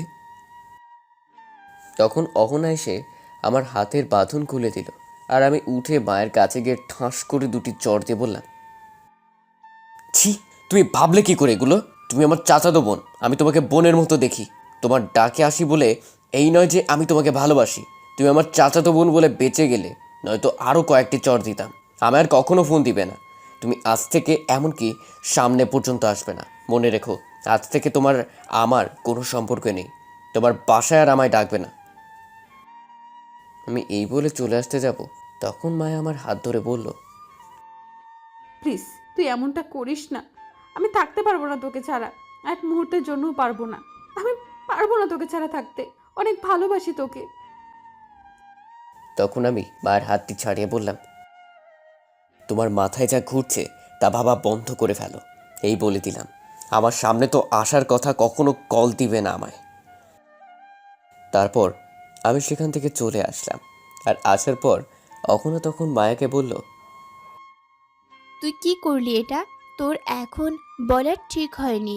তুই আমার সব প্ল্যান নষ্ট করে দিলি। কি করব বল, থাকতে পারছিলাম না যখন একটা কথা শুনতে পেয়েছি। কি কথা শুনতে পেয়েছিস? তুই নীলাকে চিনিস? হুম, চিনতে পারছি। কেন, কি হয়েছে? আজ ফোন করেছে কিছুক্ষণ আগে, আর আমায় বলেছে সে নাকি নীরবকে ভালোবাসে। তখন আমি বলছি আমি ভালোবাসি নীরবকে। তখন নীলা কি বললো জানিস? বলছি নীরব নাকি শুধু তার, আর কারোর না। সে যদি না পায় তাহলে কারো হতে দিবে না। আর আমায় বলেছে নীরবের সাথে যেন না দেখে, আর যদি দেখে তাহলে নাকি আমার মৃত্যু হতে পারে। এটা শুনে আর থাকতে পারলাম না। বলে দিলাম, ভয় হচ্ছে যদি আমার কাছ থেকে নিয়ে যায় তাহলে আমি কি নিয়ে বাঁচবো, কাকে নিয়ে থাকবো। আমি শুধু নীরবকেই চাই, আর কাউকে না। আমি পারবো না থাকতে, অনেক ভালোবাসি। তখন অহনা বলল, আরে কান্না করিস না, থাম। আর চিন্তা করিস না, নীরব শুধু তোর হবে। কিন্তু তুই এইটা ভুল করেছিস। এখন রুমে এসে যা করছিলি। কি করব বল, রাজি হচ্ছে না। তাই ভাবলাম নিজের সবটা দিয়ে দেখি রাজি করতে পারি কিনা। এটা করেই ভুল করলি। এখন তোর উপর আরো রাগ উঠেছে গেছে। এখন এইটা ভাঙাতে প্রায় অসম্ভব হয়ে যাবে। সব প্ল্যান নষ্টই করে দিলি তুই আমার। আমি কিছুই জানি না, আমার শুধু নীরবকে চাই। যে কোনো কিছুর বিনিময়ে সব কিছু করতে রাজি আমি। ঠিক আছে শোন, এখন আমি যা বলবো তাই করবি। যদি তুই সব ঠিক মতো করতে পারিস তাহলে নীরব তোর হবেই। বল, আমি সব কিছু করতে রাজি নীরবকে পাওয়ার জন্য। বল কি করতে হবে। ঠিক আছে, শোন তাহলে। গল্প শুনতে থাকেন, তাহলে সব আস্তে আস্তে জানতে পারবেন প্ল্যান কি ছিল। সব কিছু শুনে মায়া তখন বলল, ঠিক আছে, আমি সব কিছু করতে রাজি, সব করব পাওয়ার জন্য। কিন্তু এটা যদি না কাজ হয় তাহলে? এটা কাজ করবেই, চিন্তা করতে হবে না। কারণ আমিও এটা করেছি। আর আমার চাচাতো ভাইয়ের সাথে রিলেশন চলছে আমার। ওই শয়তান মেয়ে, তুই রিলেশন করছিস আগে বলিসনি কেন? ভেবেছিলাম বলবো বলবো, কিন্তু তুই তো আমার সাথে আর এই বিষয় নিয়ে কথা বলিসনি, তাই। আচ্ছা ঠিক আছে, দেখি তোর প্ল্যান কতটুকু কাজ করে, তাহলে আমি আগামীকাল থেকে কাজে লেগে পড়বো। তাই কর। আর ওই নীলাকে কিছু একটা করতে হবে। ওর কত বড় সাহস আমার জানকে আমার কাছ থেকে নিয়ে যাওয়ার হুমকি দেয়। আমি ওকে দেখে নিব। তা কি করবি তুই নীলাকে? তুই শুধু দেখ কি করি আমি নীলাকে। দেখি তুই কি করিস, তবে একটু তাড়াতাড়ি কিছু করিস, কারণ নীরব যেহেতু তোর উপর রেগে আছে, এখন তোর কাছ থেকে নিজেকে অনেক দূরে সরিয়ে নেবে। আর নীলা যেহেতু তোকে হুমকি দিয়েছে, তাহলে এই ফাঁকে নীলা তার কাজ করে যাবে, আর তোর থেকে বেশি এগিয়েও যাবে, আর নীলা নীরবকে পেয়েও যাবে। কখনো না, নীরব শুধু আমার আর কারো না। এখানে আরেকটা চিন্তার বিষয় আছে। কি সেটা? যদি নীলা তার আব্বু আম্মুকে নিয়ে নীরবের বাসায় যায় বিয়ের কথা বলতে, তাহলে কি হবে? আরে এই চিন্তা নেই, আসলেও কিছু হবে না, আমি মামাকে দিয়ে তাদের দেখে নিব। ও আচ্ছা। আর ওর কত বড় সাহস আমায় ফোন করে হুমকি দেয়। আর নীরব নাকি শুধু ওর, আমি নাকি নীরবকে ভুলে যেতে, যেখানে আমি না দেখে একদিন থাকতে পারি না, সেখানে আমায় হুমকি দিয়ে সারা জীবনের জন্য নিয়ে চলে যাবে। এটা কখনো হবে না, ও আমার জান। আচ্ছা, এই টপিক এখন থাক, আমি যা বললাম তা করতে থাক আগামীকাল থেকে, তাহলে দেখবি পাখি নিজে থেকে এসে ধরা দেবে। এখন আয় একটু ফুচকা খেয়ে আসি, আব্বু আম্মু চলে আসছে মনে হয়। এখন ফুচকা খেতে যাবি? চল। কিন্তু আমার তো ফুচকা খেতে মন চাইছে না। তাহলে কি খেতে মন চাইছে? আমার মন চাইছে ওর ঠোঁট খেতে, কত মিষ্টি ঠোঁট, আহ কি টেস্ট। শয়তান মেয়ে কোথাকার, তোর কি একটু লজ্জা নেই? যা বাবা, লজ্জার কি হলো? এইখানে যেটা সত্যি সেটা বললাম, তুই যাই বলিস। আমার ওর ঠোঁট হলে আর কিচ্ছু লাগবে না, সারাদিন ঠোঁট খেতে পারলেই হবে। থাক আর বলিস না, চল তুই এখন, তুই ফুচকা না খেলেও আমি খাবো, আমার সাথে চল। আচ্ছা ঠিক আছে চল। তারপর দুজন বেরিয়ে গেল রুম থেকে। রুমের বাইরে এসে দেখে অহনার আব্বু আম্মু বসে আছে। তখন অহনা তার আব্বু আম্মুর সাথে কথা বলে বাসার বাইরে চলে আসলো মায়াকে নিয়ে, আর ফুচকা খাওয়ার উদ্দেশ্যে যেতে লাগলো ফুচকার দোকানে। অহনার বাসা থেকে বেশি দূরে না, একটু সামনেই ফুচকার দোকান আছে। তারা ফুচকা খাওয়ার উদ্দেশ্যে যেতে লাগলো। এদিকে আমি অহনাদের বাসা থেকে বেরিয়ে আমার বাসায় যেতে লাগলাম, আর মনে মনে ভাবতে লাগলাম, ছি, মায়া আমার সাথে এমনটা করবে আমি ভাবতেও পারিনি। আমরা তো ভাই বোনের মতো, তাহলে কেন এমনটা করছে মায়া? যেটা ভয় পাচ্ছিলাম সেটাই হলো। আম্মু আব্বু যদি জানতে পারে চাচাতো বোনের সাথে এরকম সম্পর্কে জড়ানো হচ্ছিল, তাহলে আমার উপর রাগ ঝাড়বে, আর সবাই জানার পর মান সম্মান সব শেষ হয়ে যাবে, আর সবশেষে দুই পরিবারের সম্পর্ক নষ্ট হয়ে যাবে। আর আমি কখনো পারবো না এমনটা করতে। আজ থেকে আর মায়ের বাড়িতে যাব না, এমনি গিয়ে তার মুখটাও দেখবো না। এই বলে বাসায় চলে আসছিলাম, তখনই ফোনটা বেজে উঠল। তাকে দেখি অপরিচিত নাম্বার। তখন ফোন রিসিভ করার পর সালাম দিলাম। ওপাশ থেকে সালামের উত্তর নিয়ে বলল, কেমন আছো আমার মিষ্টি বর? তখন আমি রাগী গলায় বললাম, ফাজলামো রেখে বলেন কে আপনি, নয়তো ফোন কেটে দিলাম। আরে এত রাগ করো কেন তুমি? আমি নীলা। ও আচ্ছা, তাহলে তুমি। আর আমায় কেন ফোন দিলেন এখন? আমি ফোন দিব না তো কে দিবে? তুমি আমার মিষ্টি বর। ধ্যাৎ, ফালতু কথা শোনার সময় নাই এখন, ফোন রাখো। কি ব্যাপার, আজ এত রেগে আছো যে? কারণ কি? তুমি যতই রাগ করো আর আমার কাছ থেকে দূরে থাকো, আমি তো তোমাকে আমার করেই নিব। আরো কিছু বলার আছে? আর ওই মায়ের কাছ থেকে 100 হাত দূরে থাকবে, ভুলেও ওর কাছে যাবে না, আর কোনো মেয়ের দিকে তাকাবে না, এই বলে দিলাম। আমি কার কাছে যাব না যাব, কার দিকে তাকাবো না তাকাবো সেটা আমার ব্যাপার, তোমাকে নাক গলাতে বলিনি। আমার ফোনে আর কল দিবে না, এই বলে দিলাম। তুমি চাই বলো, তা আমার কিচ্ছু যায় আসে না, আমি শুধু তোমাকে চাই। আর একটা কথা, আমি আমার আব্বুকে তোমাদের বাড়িতে পাঠাবো বিয়ের কথা বলতে খুব তাড়াতাড়ি। এই বলে নীলা ফোন কেটে দিল। আমি আর কিছু না ভেবে বাসায় চলে আসলাম। এসে রুমে গিয়ে শুয়ে রইলাম। রাতে বোন এসে খাবার খাওয়ার জন্য ডেকে গেল। আমি খাবারকে সোজা রুমে চলে আসলাম। এসে ফোন বন্ধ করে ঘুমিয়ে গেলাম। ওদিকে মায়া খাবার খেয়ে তার রুমে গিয়ে আমায় ফোন দিতে গিয়ে দেখলো ফোন বন্ধ। তখন মায়া মনে মনে হাজারটা বকা দিয়ে শুয়ে পড়ল। সকালে মায়া একটু জলদি উঠে গেল। উঠে ফ্রেশ হয়ে মনে মনে বলতে লাগলো, মায়া, তোর ভালোবাসাকে পাওয়ার মিশন শুরু আজ থেকে। তাহলে প্রথম কাজটা শুরু করি এখন। আগে একটু জানটাকে দেখে তারপর বাকি কাজ করব। এই বলে মায়া নিচে আসলো। তখন মায়ের আম্মু মায়াকে দেখে অবাক হয়ে বলল, এটা আমি কাকে দেখছি? না, এটা হতে পারে না, এটা নিশ্চয়ই স্বপ্ন দেখছি। তখন মায়া তার আম্মুকে বলল, কি উল্টা পাল্টা বলছো মা? তুই কি সত্যি আমার মেয়ে মায়া? এখন দাঁড়িয়ে আছিস? তো তোমার কি মনে হয় আমি ভূত? না, তা নয়, দাঁড়া, একটা চিমটি কেটে দেখছি। তখন মায়ার আম্মু তার নিজের শরীরে চিমটি কেটে বলল, না, ব্যথা পেয়েছি, তার মানে সত্যি। তখন মায়া কিছু বলতে যাবে তার আগেই মায়ের আব্বু এসে তখন বলল, কি সত্যি মায়ার আম্মু? দেখো তো এটা কে? তখন মায়ের আব্বু দেখে বলল, এটা তো মায়া। এ কি রে মা, তোর শরীর ঠিক আছে তো? তুই এত সকালে উঠলি? তোমরা কি শুরু করলে বলো তো সকাল সকাল? কি শুরু করলাম আবার? আমার মেয়ে এত সকালে উঠবে আমি তো ভাবতেই পারিনি। যে মেয়ে 10টার আগে ঘুম থেকে উঠতে চায় না, সে মেয়ে আজ 6টার আগে উঠে গেল একদম ফ্রেশ হয়ে। কেন উঠতে পারি না বুঝি? উঠতে পারিস, কিন্তু হঠাৎ করে আজ এত সকালে উঠলি কি জন্য? একটু কাজ আছে, নীরবের বাসায় যেতে হবে। এত সকালে তাই বলে? কিছুক্ষণ পর এসে তারপর ভার্সিটি যাব। কি এমন কাজ বলতো? এত কারণ জিজ্ঞেস করো কেন?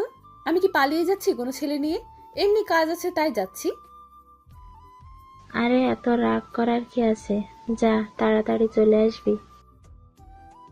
কি রাগী মেয়ে দেখছো, কিছুই বলা যায় না। তোমার মতো হয়েছে একদম। আমার চেয়েও বেশি রাগী হয়েছে। তখন মায়া বলল, আমি যাচ্ছি এখন। তারপর মায়া চলে আসলো বাসা থেকে বেরিয়ে। এসে হাঁটতে হাঁটতে চলে আসলো আমার বাসায়। তখন এসে দেখলো আম্মু উঠে বসে আছে। তখন আম্মু মায়াকে দেখে বলল, আরে মায়া, এত সকালে কেমন আছিস? ভালো, তুমি কেমন আছো? ভালো। তা আজ আমাদের বাড়িতে এত সকালে কি মনে করে? কেন আসতে পারি না? আরে পাগলি, মন খারাপ করছিস কেন? তুই তো আর আমাদের বাসায় আসতে চাস না, তাই বললাম। কেন আসতে পারবি না? এটা তো তোর বাড়ি, যখন খুশি আসবি। এখন থেকে প্রতিদিন আসবো। আয় ঘরে বস। এখনো কেউ ওঠেনি। না, সবাই উঠতে উঠতে 9টা বাজতে পারে। ও, নীরব উঠছে। না, ঘুমাচ্ছে। এত সকালে উঠবে নীরব? আর মানুষ পেলি না কেন? কি হয়েছে? একটু কাজ আছে ওর সাথে। ও আচ্ছা, তাহলে তুই গিয়ে তোল। আমি একটু পাশের বাসায় যাচ্ছি। কিছুক্ষণ আগে এসে বললো একটু যেতে। গিয়ে শুনে আসি। তুই থাকিস, আমি আসছি 10 মিনিটের মাঝে।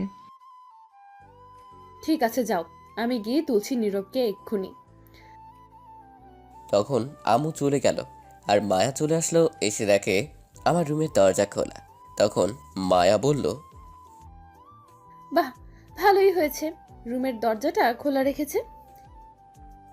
তখন মায়া রুমে গিয়ে দেখে আমি ঘুমিয়ে আছি। তখন মায়া দরজা বন্ধ করে বলল, ইস, কি কিউট লাগছে ঘুমের মধ্যে। মন চাইছে এক্ষুনি গিয়ে বুকে মাথা রেখে শক্ত করে জড়িয়ে ধরে চুপটি করে ঘুমিয়ে পড়তে। এই বলে মায়া আরো কাছে গিয়ে দাঁড়ালো আর এক দৃষ্টিতে তাকিয়ে রইল কিছুক্ষণ। তাকিয়ে হঠাৎ ঠোঁটের দিকে চোখ গেল। তখন মায়া তার ঠোঁটে কামড় দিয়ে বলল, ইস, এত মিষ্টি ঠোঁট, আমার দেখলেই নিজেকে সামলে রাখতে পারি না। কি করি এখন? দুষ্টু মন বলছে খেতে, ঠোঁট তোমায় ডাকছে। কি করি এখন? এই বলে মায়া তাকিয়ে রইল কিছুক্ষণ, যাওয়ার পর বলল, আর পারছি না নিজেকে সামলে রাখতে। যা হওয়ার হবে, আগে ঠোঁট খেয়ে নেই। তখন মায়া আমার গেঞ্জি দিয়ে পা বাঁধল আর তার ওড়না দিয়ে হাত বাঁধল, বেঁধে আমার বুকে বসে পড়ল। তখন আমার সাথে সাথেই ঘুম ভেঙে গেল। আর তাকিয়ে দেখি মায়া বসে আছে আমার উপর। আমি কিছু বলার আগেই তার ঠোঁট দিয়ে আমার কথা বলা বন্ধ করে দিল আর ঠোঁট খেতে লাগলো। 1 মিনিট যাওয়ার পর হঠাৎ আম্মু বাহির থেকে বলল, মায়া কই, তুই একটু জলদি আয় তো মা। তখন মায়া বলল, শাশুড়ি আর ডাকার সময় পেল না, একটু রোম্যান্স করছি তাও করতে দিবে না। হ্যাঁ, সমস্যা নেই, পরে একেবারে খেয়ে পুষিয়ে নেব। তখন আবার আম্মু বলল, মায়া একটু জলদি আয়। আসছি, একটু দাঁড়াও। তখন আমি মায়াকে রাগী গলায় বললাম, আবার রুমে আসার তোমাকে সাহস দিল কে? কিছুদিন পর এটা আমার রুম হবে, সাহসের কি হলো? আমি আমার রুমে আসছি। আর তুমি আমায় কিস করলে কেন? এগুলো সব আমার জিনিস, আমি খাবো না তো কে খাবে? তোমাকে না বলছি আমার সামনে আসবে না, যাও আমার সামনে থেকে। মায়া কই রে, তুই আয়। আসছি। তখন মায়া আমার হাতের বাঁধন খুলে তার ওড়না নিয়ে চলে গেল বাহিরে আর গিয়ে মনে মনে বলল, যা রাগ করার কর, যা বকা দেওয়ার দিয়ে নে। আজকের দিন শুধু, আগামীকাল থেকে আর পারবি না। আমি তখনই উঠে গিয়ে হাত মুখ ধুয়ে এসে বকা দিতে দিতে মায়াকে শুয়ে ঘুমিয়ে পড়লাম। এদিকে মায়া আম্মুর কাছে গিয়ে বলল, কি হয়েছে বলো? আর বলিস না, হাতটা একটু কেটে গেছে ওই বাড়িতে গিয়ে, তুই একটু বেঁধে দে তো। ইস, তোমার কি কোনো খেয়াল নেই কতখানি কেটে গেছে হাত? কিভাবে কাটলো? আসো বেঁধে দেই। জানি না কি করে কেটে গেছে হঠাৎ। আচ্ছা, নীরবকে উঠাইছিলি? যে কাজে গিয়েছে সেটা আর হয়নি, বললো হবে না, অন্য কোনো দিন নিয়ে যাবে। ও আচ্ছা, কি কাজ? পরে বলবো তোমাকে, আগে হয়ে যাক। তারপর মায়া বেঁধে দিল, হাত দিয়ে আমার বোনকে উঠিয়ে আম্মুর কাছে দিয়ে বিদায় নিয়ে চলে গেল। সেখান থেকে সোজা অহনার বাসায় চলে গেল। গিয়ে দেখে অহনা তার জন্য অপেক্ষা করছে। তখন অহনা বলল, এত লেট করলি কেন? তোর ফোন কোথায়? বন্ধ কেন? আমার ফোন ভুলে বাসায় রেখে আসছি, আর আসার সময় জানটাকে দেখে আসছি, তাই লেট হলো। তুই আবার ওইখানে গেলি কেন? একটু ঠোঁটে কিস করতে গেছিলাম, গিয়ে কিস করে আসছি। হাই রে পাগলি মাইয়া, বিয়ের পর সারা দিন কিস করিস, এখন চল। চল, কিন্তু অহনা আমার ভয় করতেছে রে, উল্টো পাল্টা যদি কিছু হয়ে যায়। হোক, তাতে কি? আব্বু জানতে পারলে অনেক বড় ঝামেলা হতে পারে। তাহলে তোর কিছু করা লাগবে না, নীলা নীরবকে নিয়ে যা, চল বাসায় চল। না, নীরব শুধু আমার আর কারো না, তুই চল। যাই হোক, তাকে আমার চাই, তার জন্য সব কিছু করতে পারি। ঠিক আছে, চল তাহলে। তারপর অহনা আর মায়া একটা গাড়ি নিয়ে চলে গেল কোথাও। এদিকে আমি আর ঘুমাতে পারলাম না, ঘুম আর আসলো না। তখন ঘুম থেকে উঠে ফ্রেশ হয়ে নিচে গিয়ে বসে আছি, কারণ রান্না এখনো হয়নি, তাই বসে আছি। তখনই আব্বু এসে বলল, কি ব্যাপার, আজ এত সকালে উঠলি বাবা? ঘুমটা ভেঙে গেল আজ সকাল সকাল, তাই উঠে গেলাম। খুব ভালো কাজ করেছিস, প্রতিদিন এমনই সকাল সকাল উঠবি, তাহলে দেখবি মনটাও ভালো থাকবে আর শরীরটাও। ঠিক আছে আব্বু। তখনই আম্মু এসে বলল, আর জ্ঞান দেওয়ার লোক পেলে না? তোমার ছেলে উঠবে এত সকালে ঘুম থেকে, আর মানুষ খুঁজে পেলে না? মায়া এসে ঘুম ভাঙিয়ে গেছে আজ, তাই এত সকালে উঠেছে। বলো কি, মায়াও আসছিল? কখন আসছিল? তোমরা ঘুম থেকে ওঠার আগে আসছিল, চলে গেছে আবার। ও আচ্ছা। তখন আমি বললাম, আম্মু, তুমি এখানে তাহলে রান্না করছে কে? আজ আদিবা রান্না করছে। আমি তো আম্মুর কথা শুনে অবাক হয়ে গেছি। কি, আদিবা রান্না করছে? তখন আব্বু অবাক হয়ে বলল, আদিবা রান্না করেছে আজ? আজ আদিবা রান্না করছে। তুমি যে রান্না করতে পাঠিয়েছো আদিবাকে, ও রান্না করতে গিয়েছে কোনোদিন এই রান্নার বিষয়ে কিছু জানে? তুমি আগে শিখাইছো? আদিবা রান্নাঘরে আসলে তো শেখাবো, কোনো দিন আসতেই নাই যে শেখাবো। তুই তো প্রতিদিন বলিস আম্মুর হাতে রান্না করা ছাড়া খাবো না, তাই তো আদিবা আসে নাই। তাহলে আজ রান্না করতে পাঠালে কেন? আমায় বকা দিয়ে তাড়িয়ে দিছে, ওর কাছেও থাকতে দিল না। বললো ও রান্না করবে, কি করব আমি বল? আজ নিশ্চয়ই পেটে 17 বাজাবে। আমি খাবো না আজ। আমার তো সুগার বেড়ে গেছে, তাই সকালে খেতে পারবো না, আমি অফিস চলে যাব। এইগুলো আবার আদিবা দাঁড়িয়ে দাঁড়িয়ে শুনছিল আর রেগে অ্যাটম বোম হয়ে গেছে। কখন যে সে দাঁড়িয়েছিল কে জানে। তখন আদিবা বলল, কে খাবে না আমার রান্না করার খাবার?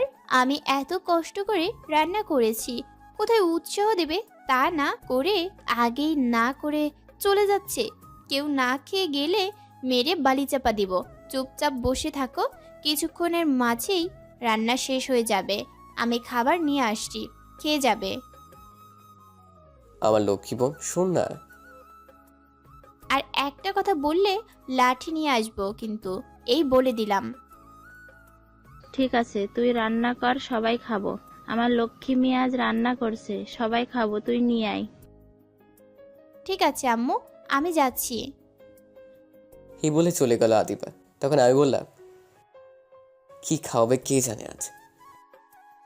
কি আর খাওয়াবে, যেগুলো জীবনেও আর না খেয়েছি সেগুলো।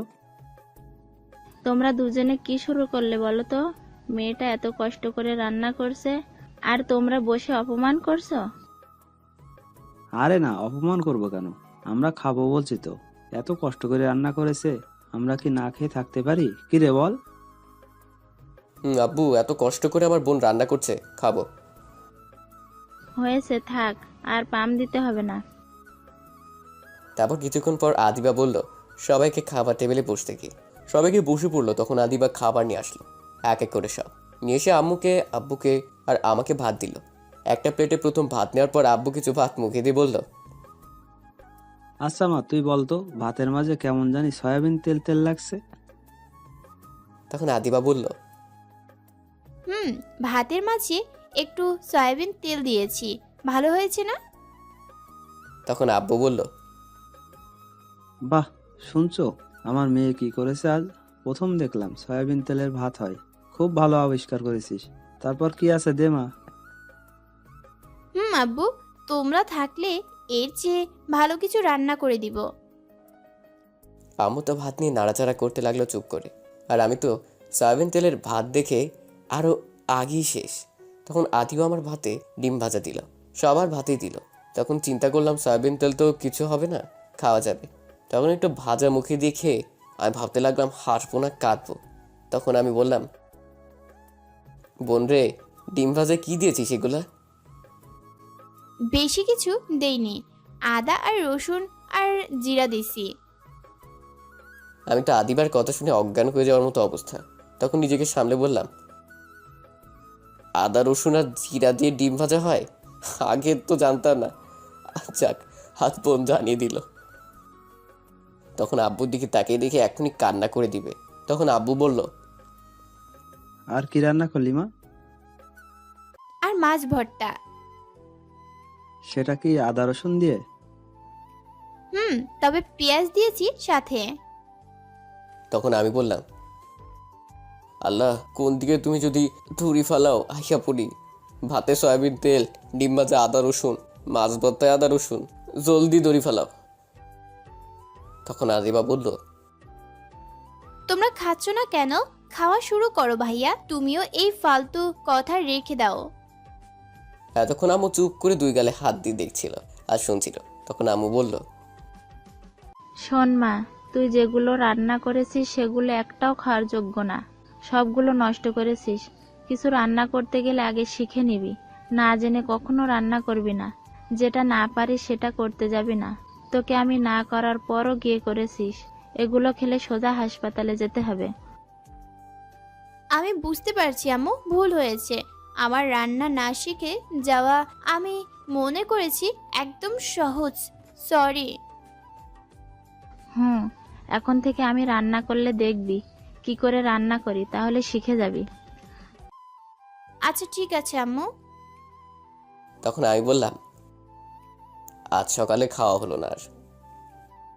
আজ কষ্ট করে হোটেলে খেয়ে নিস বাবা। তখন আব্বু বলল, আর আমি কি করব? তোমার তো সুগার বেড়ে গেছে, তোমার না খেলেও চলবে। ঠিক আছে, কি আর করা, ভাবছিলাম কিছু খাবো কিন্তু আর খাবো না। এখন তুমি অফিসে যাও। আর নীরব, তুই কলেজে যা। আদিবা আজ যাওয়ার দরকার নেই, কাজ আছে বাসায়। ঠিক আছে।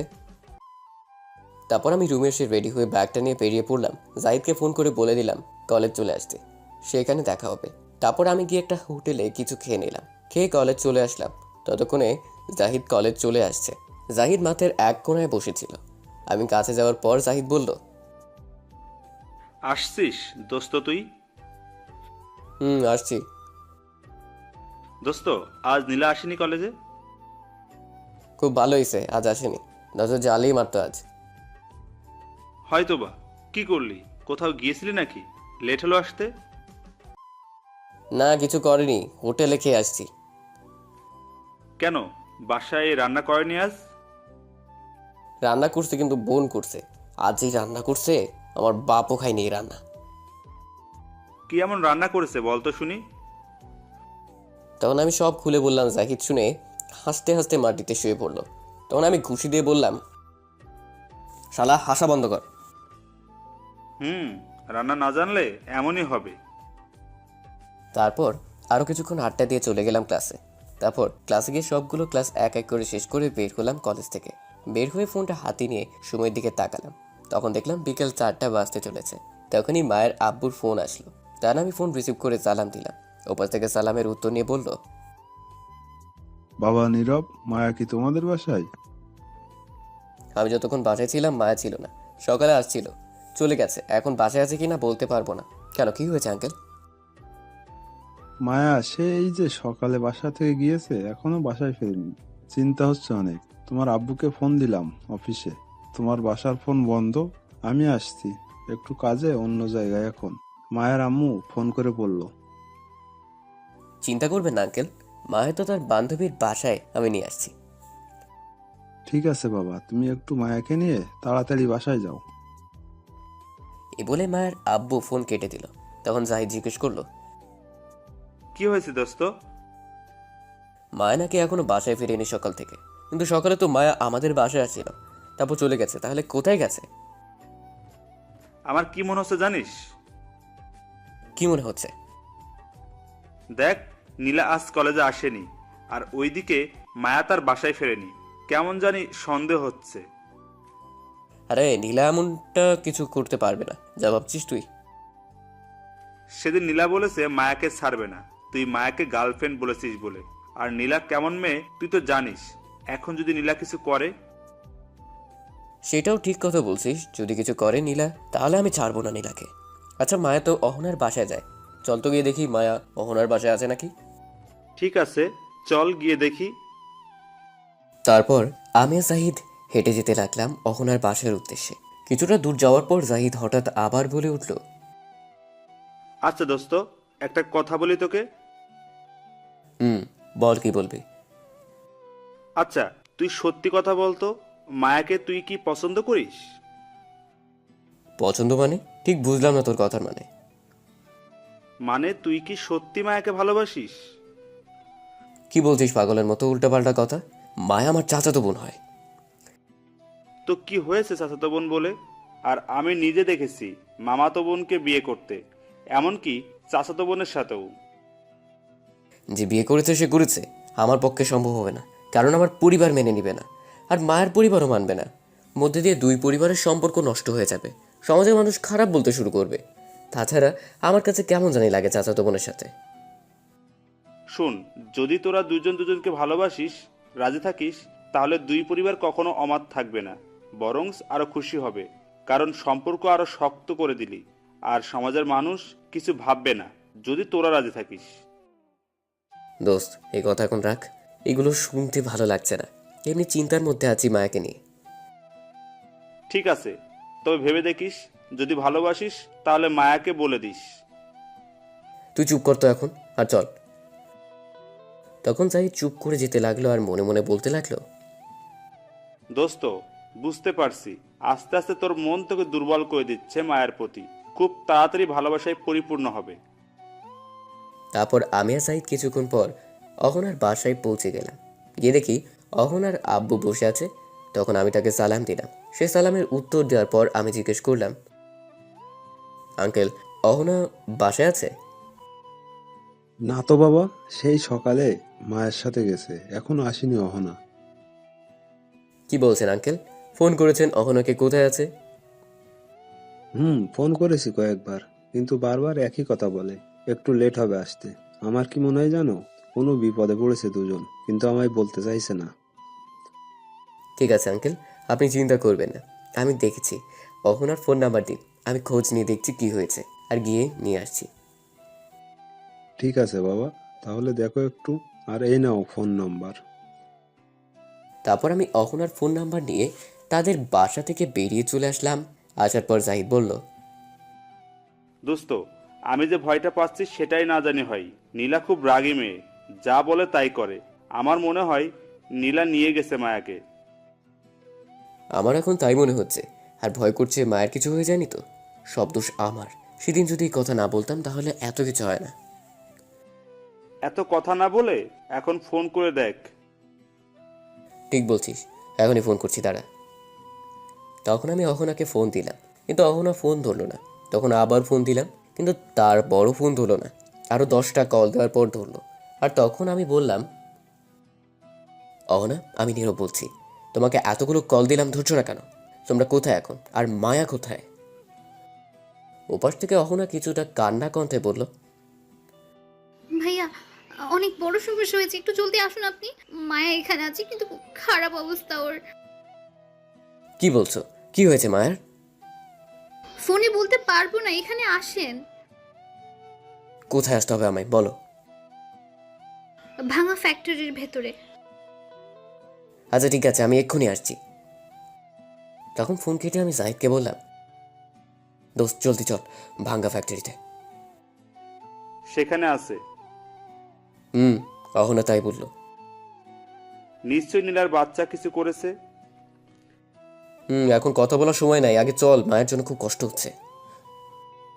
তখন জাহিদ আর কিছু বলল না, কিছুক্ষণ আমার দিকে তাকিয়েছিল। তারপর আমি আর জাহিদ সেখান থেকে একটা সিএনজি নিয়ে যেতে লাগলাম ভাঙ্গা ফ্যাক্টরি। মোটামুটি অনেকটা দূরে, 1 ঘন্টা লাগবে যেতে। আমার মাথা কোনো কাজ করছিল না, শুধু মায়ের কথাই ভাবছিলাম। 1 ঘন্টা পর পৌঁছে গেলাম সেখানে। তারপর সিএনজি ভাড়া দিয়ে দৌড়ে ফ্যাক্টরির কাছে গেলাম। গিয়ে আমি তো অবাক, কারণ ফ্যাক্টরির বাহিরে অনেকগুলো লোক দাঁড়িয়ে আছে। তখন জাহিদ বলল, কিরে, এখানে দুর্জয় ভাইয়ের লোক কি করে? সেটা তো আমিও বুঝতে পারছি না। আপনারা তো বুঝতে পারছেন না দুর্জয়কে। দুর্জয় হচ্ছে এই এলাকার নাম করা সন্ত্রাস। তখন জাহিদ বলল, নীলা কি এর জন্য সাহায্য নিয়েছে তাহলে? মনে হয় তাই করছে। যাই হোক, মায়ের কিছু হলে আমি ছাড়বো না। তখনই ফোনটা বেজে ওঠে, তাকিয়ে দেখি অহনা ফোন করছে। তখন আমি রিসিভ করে বললাম, অহনা, ফ্যাক্টরির বাইরে এত লোক কেন? আমরা যাব কি করে ভিতরে? ভাইয়া, তারা কিছু বলবে না, আপনি ভেতরে আসেন। কি বলছো? এমনি যেতে দিবে? সত্যি কথা তো? আরে কিছু বলবে না, জলদি আসেন, মায়ার অবস্থা খুব খারাপ। তখন আমি আর জাহিদ তাদের সামনে গেলাম, কিন্তু কেউ কিছু বললো না, উল্টো বললো ভিতরে যেতে। তখন আমি আর জাহিদ ভিতরে গিয়ে দেখি মায়া বাঁধা অবস্থায় পড়ে আছে, মুখে রক্ত, আর অহনা পাশে বসে আছে, তার গাল কেটে গেছে। তখন দেখলাম নীলা পাশে একটা হকি স্টিক নিয়ে দাঁড়িয়ে আছে, আর দুর্জয় ভাই সাথে আছে। তখন আমি বললাম, কে মারছে এই দুইজনকে? তখন দেখলাম নীলা দাঁড়িয়ে দাঁড়িয়ে হাসছে। এটা দেখে মাথায় রক্ত উঠে গেল। আর কিছু না ভেবে তখন নীলার কাছে গিয়ে ঠাস করে 2টি চড় দিয়ে বললাম, তোকে কতবার বলছি আমি তোকে ভালোবাসি না, আমার পিছনে লাগবি না, তবু কথা শুনছিস না কেন? আচ্ছা, কথা শুনছিস না ভালো কথা, তুই এদেরকে তুলে আনলি কেন? এদের গায়ে হাত দিলি কেন? কোন সাহসে বল? এই বলে আরো 2টি চড় দিলাম নীলাকে। তখন নীলা বলল, কেন বুঝতে চাইছো না? তোমাকে আমি অনেক ভালোবাসি। তুমি যত খুশি মারো, কিচ্ছু বলবো না, কিন্তু আমি তোমাকে আর কারো হতে দিব না। তোকে আমি কখনো বলেছি ভালোবাসি? তোকে কখনো ভালোবাসবো না আমি তোকে। প্লিজ, তুমি আমায় ফিরিয়ে দিও না। অনেক ভালোবাসি তোমাকে। তুমি যা বলবে আমি তা করব। তখন মায়াকে দেখলাম প্রচুর কাশতে লাগলো। তখন নীলাকে ছেড়ে দৌড়ে আমি মায়ের কাছে গেলাম। তখন দুর্জয় ভাই অহনাকে বলল, এটা কি সেই ছেলে? তখন দুর্জয় ভাই আমায় বলল, বাহ, তোর কি সাহস! তুই আমার সামনে আমার ভাগ্নিকে মারছিস? আমি তো দুর্জয় ভাইয়ের কথা শুনে অবাক। নীলা তার ভাগ্নি? তখন দুর্জয় ভাই আমায় বলল, শোনো নীরব, আমি কাউকে আজ মারতে আসিনি। তুই তো জানিস আমার মানুষ মারতে হাত কাঁপে না। আমার একটা মাত্র ভাগ্নি, সে তোরে নিজের চাইতেও ভালোবাসে। আমি তার ভালোবাসার মানুষকে তার কাছে ফিরিয়ে দিতে সব কিছু করতে পারি। কিন্তু শুনলাম তুই নাকি তাকে ভালোবাসিস না, মায়াকে ভালোবাসিস, আর মায়া নাকি তোকে ভালোবাসে। তাই মায়াকে নীলা নিয়ে আসছে কিডন্যাপ করে। আমি চেয়েছিলাম মায়াকে মেরে ফেলতে, যাতে তোকে নীলা পেয়ে যায়, কিন্তু পরে চিন্তা করলাম তোকে ডেকে নিয়ে আসি, কিছু কথা জিজ্ঞেস করি। তখন আমি দুর্জয় ভাইকে বললাম, বলুন ভাই। নীরব শোন, তোকে যেটা বলছি সেটার ভালো করে উত্তর দিবি, নয়তো এখানে তোদের সব কয়টাকে কেটে রেখে যাব। বলুন ভাই। তুই এই দুইজনের মধ্যে কাকে ভালোবাসিস, সত্যি করে বল। তখন আমি কোনো উত্তর দিলাম না, চুপ করে রইলাম। তখন দুর্জয় ভাই আবার বলল, চুপ করে থাকবি না, জলদি বল। তুই যদি নীলাকে ভালোবাসিস, বিয়ে করিস, তাহলে তোর যা প্রয়োজন, বাড়ি গাড়ি, টাকা দরকার হলে আমার সম্পত্তি কিছু তোরে লিখে দিব। বল, তুই সত্যি কাকে ভালোবাসিস? আমি তখনও চুপ করে রইলাম। কি উত্তর দেব আমি এটাই খুঁজে পাচ্ছি না। তখন দুর্জয় ভাই ধমক দিয়ে বলল, চুপ করে আছিস কেন? বল জলদি, নয়তো তোদের এখানে সব কয়টাকে মেরে ফেলবো। তখন আমি বললাম, ভাই আমায় একটু 2 মিনিট সময় দিন, এটা আমার জীবনের ব্যাপার। ঠিক আছে, 2 মিনিট সময় দিলাম। তখন আমি জাহিদের দিকে তাকালাম। জাহিদ চুপ করে আছে, ইশারায় মায়াকে দেখালো। তখন আমি মনে মনে ভাবতে লাগলাম, এই নীলাকে ভালোবাসতে যাব না, আপাতত মায়ের কথা বলে এখান থেকে বের হই, তারপর দেখা যাবে। তখনই দুর্জয় ভাই বলল, কিরে, ভাবনা শেষ হলো? ভাই, আমি মায়াকে ভালোবাসি। তখন দেখলাম অহনা খুব খুশি হলো, নীলা কান্না করে দিল। তখন দুর্জয় ভাই বলল, সত্যি কথা বলছিস তো? আরে মিথ্যা বলবো কেন? আমি চাইলে মায়াকে মেরে ফেলতে পারতাম, কিন্তু তা করিনি। কারণ কি জানিস? হয়তো মায়াকে মেরে ফেললে জোর করে নীলার সাথে তোর বিয়ে দিতে পারতাম, কিন্তু কেউ সুখী হতে পারতো না। কিন্তু তোর প্রতি আমার একটু বিশ্বাস হচ্ছে না। তুই মায়াকে ভালোবাসিস? আমি সত্যি বলছি ভাই। আচ্ছা কি করলে বিশ্বাস হবে বলেন? 1 মাস ধরে মায়ের সবসময় পাশে দেখতে চাই। আমি তোদের ফলো করতে লোক পাঠাবো। একজন ছেলে গার্লফ্রেন্ডকে নিয়ে যেমন ঘোরাঘুরি করে, এনজয় করে, কেয়ার করে, ঠিক তেমনই দেখতে চাই তোদের। 1 মাসে যদি বিশ্বাস করাতে পারিস, তাহলে নীলা আর আমি কোনো দিন সামনে যাব না তোদের। পরে তোরা যা খুশি করিস, দেখবো না আমি, কিছুও বলবো না। শুধু এই 1 মাস আমায় বিশ্বাস করাতে হবে। আমি হাসবো না কাঁদবো কথা শুনে বুঝতে পারছি না। এখন যদি বলি এদের কাউকে ভালোবাসি না, তাহলে দুর্জয় ভাই আমায় মেরে বালি চাপা দিবে। নিজের জালে নিজেই আটকে গেলাম। তখন দুর্জয় ভাই বলল, কিরে বল, পারবি বিশ্বাস করাতে? কি বলবো আমি খুঁজে পাচ্ছি না, তাই চুপ করে রইলাম। তখন দুর্জয় ভাই আবার বলল, দেখলি, আমি যেটা ভাবছি সেটাই হলো। তুই ভালোবাসিস না, তুই পারবি না এই 1 মাস। তখন আমি মনে মনে ভাবতে লাগলাম, 1 মাস সমস্যা নেই, দেখতে দেখতে চলে যাবে। হ্যাঁ বলে দিই। তখন আমি দুর্জয় ভাইকে বললাম, না ভাইয়া আমি পারবো, ঠিক আছে 1 মাস বললেন তো, পারবো। ঠিক আছে, তাহলে আগামীকাল থেকে শুরু। আগামীকাল 21 তারিখ, আগামীকাল থেকে তোর কাজ শুরু। আমি ফলো করার জন্য লোক পাঠাবো, দূর থেকে তোদের দেখবে। ঠিক আছে ভাই, এখন তাহলে আমরা যাই। ঠিক আছে, যা। দাঁড়া, আমার গাড়ি দিয়ে যা। হাসপাতালে প্রথম যা, মায়াকে ট্রিটমেন্ট করে তারপর বাসায় যা। তারপর দুর্জয় ভাই তার গাড়িতে উঠিয়ে দিল, মায়াকে আমার সাথে দিল। আমার কোলে শুইয়ে দিল আর জাহিদ সামনে বসলো, অহনা পিছনে বসলো। তারপর সেখান থেকে গাড়ি হাসপাতালের উদ্দেশ্যে যেতে লাগলো। কিছুটা দূরে যাওয়ার পর জাহিদ বলল, দোস্ত কিছু বলিস না কেন? "আহ, আহ।" কাঁদিস কেন দোস্ত? সব উল্টাপাল্টা হয়ে গেছে। এখন এর সাথে 1 মাস ঘুরতে হবে, রোমান্স করতে হবে, সব কিছু করতে হবে। কান্না বন্ধ কর, হাসপাতাল আসছি। তারপর জাহিদ আর অহনা গাড়ি থেকে নেমে গেল। তখন আমি বললাম, কিরে তোরা চলে যাচ্ছিস কেন আমায় একা রেখে? মায়াকে ধর, অহনা ধরো। তখন জাহিদ আমায় বলল, দুর্জয় ভাই কি বললো শুনিসনি? কি বলছে দুর্জয় ভাই? এখন থেকে মায়ের প্রতি খেয়াল রাখতে হবে, তোর কেয়ার করতে হবে, সব দায়িত্ব তোর। সে সব ফলো করবে, দেখবে 1 মাস। শুধু শুধু আমি তোর মার খেতে পারবো না, তোর দায়িত্ব তুই পালন কর। তখন অহনা বলল, নীরব ভাইয়া, আপনি কোলে করে নিয়ে আসেন, আমরা পারবো না। তখন আমি বললাম, আরে সেটা তো আগামীকাল থেকে বলছে, আজ থেকে না। সেটা আমরা জানি না, কিন্তু আমরা আজ থেকে আর নেই। কি বললি তুই? ঠিকই বলছে, আমরা নেই এখন থেকে 1 মাস পর্যন্ত। এখন মায়াকে কোলে করে নিয়ে আসেন ভেতরে, আমরা ভেতরে যাচ্ছি। আর হ্যাঁ, মায়াকে হাঁটিয়ে নিয়ে আসার চেষ্টা ভুলেও করবেন না, পায়ে ব্যথা পেয়েছে কিন্তু। হারামি, তোদের আমি পরে দেখে নেব। 1 মাস হোক, তারপর বুঝাবো তোদের। পরে দেখা যাবে, এখন নিয়ে আই। এই বলে চলে গেল অহনা আর জাহিদ। এখন আর কি করা, কোলে করে নিয়ে যেতে হবে। তখন একটু মায়ের দিকে তাকালাম। এতক্ষণ একটু তাকাইনি কি করছে মায়া। তখন তাকে দেখি মায়া আমার দিকে চুপ করে এক দৃষ্টিতে তাকিয়ে আছে। তখন আমি বললাম, হয় এমন হা করে তাকিয়ে আছো কেন? এমন করে চেয়ে থাকলে কিন্তু হাঁটিয়ে নিয়ে যাব। তখন মায়া তবুও কোনো কথা বলল না, চুপ করে রইল আর তাকিয়ে রইল আমার দিকে। তখন আমি আর কিছু না বলে মায়াকে কোলে নিলাম। কোলে নিয়ে তো আমি শেষ। বাবারে বাবা, কি ভারী রে! শয়তান কোনহানের, এত ওজন কেউ হয়? একটু ওজন কম হয়ে গেল না? এমনি শিশু মানুষ, শরীরে শক্তি নাই। তখন মায়া ফিক করে হেসে দিল।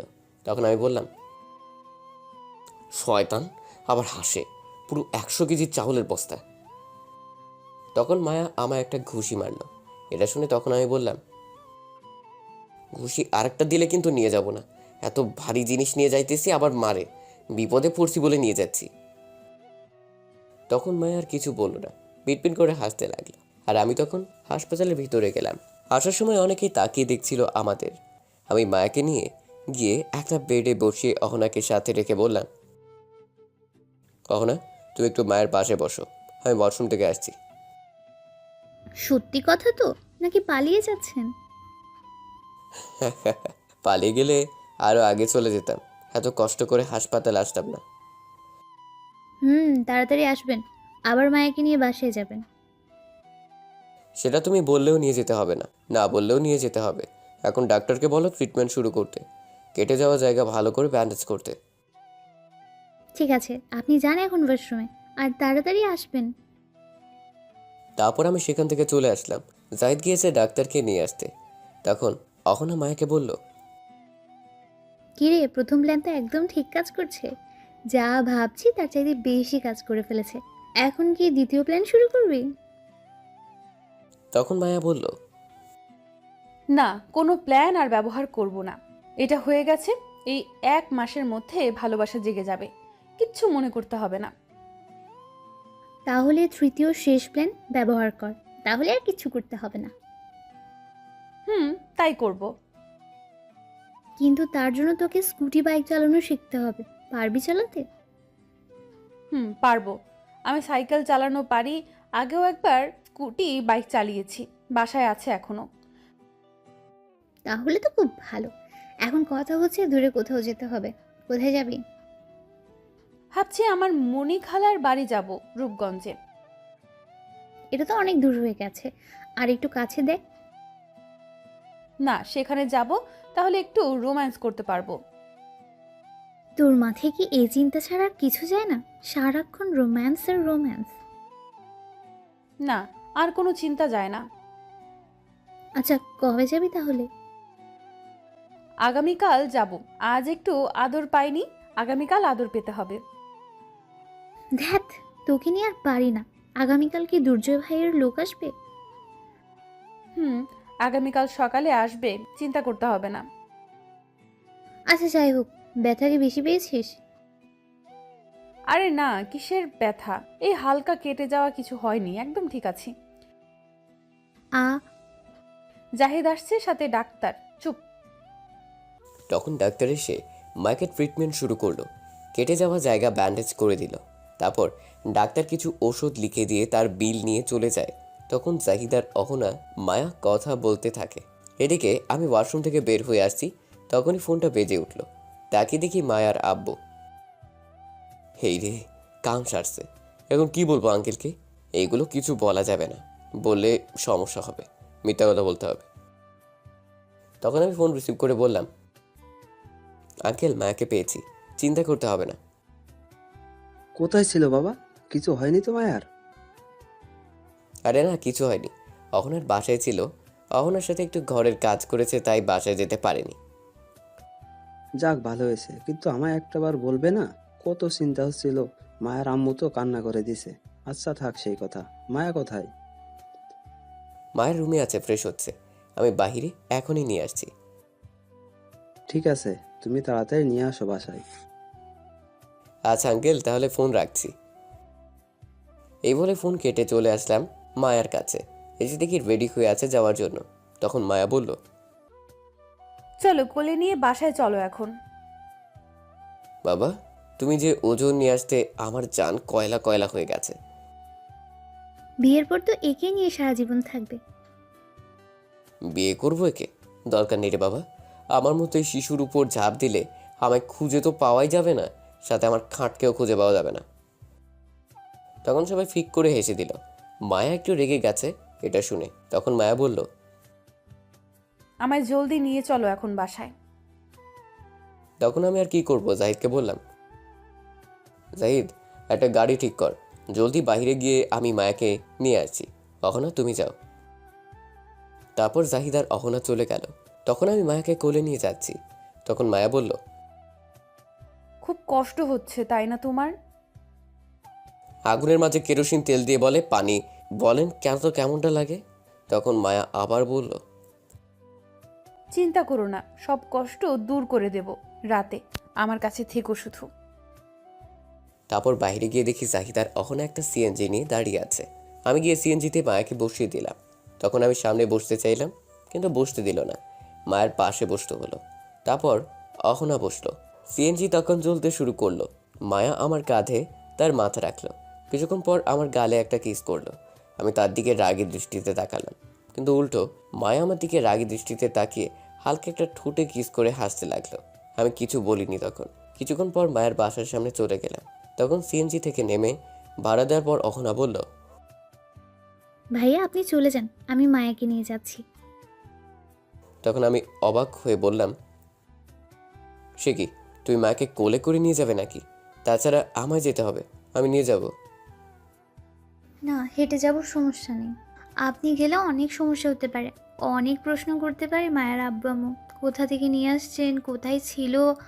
আপনি থাকলে বলবেন একটা আর আমি বলবো আরেকটা, তখন উল্টাপাল্টা কিছু হবে। তাই আপনি যান, রাতে আসবেন, আমি সব বুঝিয়ে কিছু বলে মিটিয়ে আসছি। কিন্তু দোস্ত, আর কোনো কিন্তু না, চল আমিও বাসায় যাব, তুই পরে আসিস। তাছাড়া অহনা ঠিক কথা বলছে, আমরা গেলে সমস্যা হবে। তখন অহনা আমায় আবার বলল, ভাইয়া আপনি যান, গিয়ে বাসায় রেস্ট নিন আর কিছু খেয়ে নিন এখন। তখন আমি বললাম, আচ্ছা ঠিক আছে, যাচ্ছি, চল জাহিদ। তারপর আমি আর জাহিদ সেখান থেকে চলে আসছি। আমি আমার বাসায় চলে আসলাম, আর জাহিদ চলে গেল জাহিদের বাসায়। আমি বাসায় আসার পর আদিবা আমায় দেখে দৌড়ে এসে বলল, ভাইয়া ভাইয়া তুমি আসছো? আমি সেই কখন থেকে অপেক্ষা করছি। কেন, কি হয়েছে? আমার জন্য তুই অপেক্ষায় আছিস কেন? আরে তোমার জন্য আমি নিজে পায়েস রান্না করছি, তুমি খাবে, চলো। কি, পায়েস জিন্দেগি তামা তামা হইয়া গেলেও তোর হাতের রান্না খামু না? সকালে নাস্তা যা খাইয়েছিস এখনো মনে আছে। ভাইয়া এবার আর তেমন হয়নি। এবার তেমন হয়নি। তাহলে কি আবার সয়াবিন তেলের পায়েস রান্না করছিস নাকি আদা রসুনের? এই বলে আমি হাসতে লাগলাম। তখন আদিবা বলল, তুমি খেয়ে দেখো এবার, আম্মু শিখিয়ে দিয়েছে, আমি রান্না করছি। ঠিক আছে, তাহলে তাড়াতাড়ি নিয়ে আয়। দাঁড়িয়ে আছিস কেন? এমনিতেই খিদে পেয়েছে, জলদি যা নিয়ে আয়।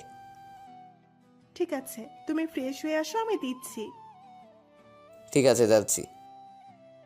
তারপর আমি আবার রুমে চলে গেলাম। গিয়ে ফ্রেশ হয়ে খাবার টেবিলে এসে বসে পড়লাম। তখন আদিবা পায়েস নিয়ে এসে দিল। তখন আমি আদিবাকে জিজ্ঞেস করলাম, আদিবা, আম্মু কোথায় গেছে? মায়াদের বাড়িতে গেছে। মায়া কি পাশে আসছে ভাইয়া? মাত্র দিয়ে আসলাম। কোথায় গিয়েছিল মায়া? অহনার বাসায় গিয়েছিল। আচ্ছা, এখন খেয়ে নাও, পরে কথা বলো। তারপর আমি একটু পায়েসকে বললাম, বাহ, খুব ভালো হয়েছে তো। তখন আদিবা খুশি হয়ে বলল, সত্যি ভাইয়া মজা হয়েছে? অনেক মজা হয়েছে। তুই খেয়েছিস? না, খাইনি, তোমার জন্য বসে আছি, তুমি খেলে তারপর খাবো। আমি তো অবাক হয়ে গেছি আদিবার কথা শুনে। আমার জন্য না খেয়ে বসে আছে। তখন আমি বললাম, হায় রে পাগলি বোন, আমি তো এখনই সবটুকু খেয়ে ফেলতাম না বললে। সমস্যা নেই, তুমি খেয়ে ফেলো, আমি রান্না করে খাবো। না, আমি আমার মিষ্টি বোনকে রেখে খাবো না। তুই বসে পড়, আমার সাথে এক্ষুনি খাবি, বসে পড়। না, তুমি খাও, আমি পরে খাবো। তুই খাবি নাকি মায়ের দিব? বসে পড় বলছি। ঠিক আছে, বসছি, তুমি খাও, আমি খাচ্ছি। তারপর আমি আর আদিবা বসে খেয়ে নিলাম। খেয়ে আমি রুমে চলে যাব, তখনই আদিবা আমায় ডেকে বলল, ভাইয়া একটা কথা বলি। বল, এতে অনুমতি নিতে হয়? ভাইয়া একটা জিনিস চাইবো আজ, দিবে চাইলে? আমার বোন আমার কাছে কিছু চাইবে, কেন দিব না? বল কি চাই। তখন আদিবা নিচের দিকে তাকিয়ে বলল, কখনো তো কিছু চাইনি তোমার কাছে, একটা ফোন কিনে দেবে? আগের ফোনটা আজ 1 মাস হলো নষ্ট। তখন আমি গিয়ে আদিবার থুতনিতে ধরে মুখটা উপরে তুলে দেখি চোখে পানি জমে আছে। এক্ষুনি কান্না করে দেবে। হয়তো কখনো কিছু চাইনি বোনটা আমার কাছে। বোনটার চোখে পানি দেখে তখন আমারও খুব খারাপ লাগলো। তখন আমি বললাম, ফাগলি বোন আমার, এই জন্য মন খারাপ করতে হয়? আমি আজকে কিনে দিব, তুই চিন্তা করিস না। সত্যি কিনে দেবে? সত্যি কিনে দিব। এটা শুনে খুশিতে সাথে সাথে জড়িয়ে ধরে কান্না করে দিল। এই যা, কি হলো, কান্না করিস কেন? মায়ের দিব কিন্তু কান্না করলে। এটা খুশিতে কাঁদছি, আমার ভাইয়া আমায় ফোন কিনে দিবে। এই বলে ফুপিয়ে কেঁদেই যাচ্ছে। তখন আমি আদিবার চোখের পানি মুছে বললাম, তুই রেডি হয়ে নে, আমি এক্ষুনি যাব ফোন কিনতে, তোকে নিয়ে যাব। কাঁদলে কিন্তু নিয়ে যাব না। ঠিক আছে ভাইয়া, যাচ্ছি, এক্ষুনি গিয়ে রেডি হয়ে আসছি। জলদি রেডি হয়ে আয়, ফাগলি বোন। তারপর আদিবা খুশিতে লাফাতে লাফাতে চলে গেল। আমিও চলে আসলাম রুমে। আমার কাছে 10,000 টাকা ছিল, জমিয়েছিলাম। তখন সেটা নিয়ে রেডি হয়ে নিচে চলে আসলাম। তখন আদিবাও নিচে আসলো আর বলল, চলো ভাইয়া, আমি রেডি।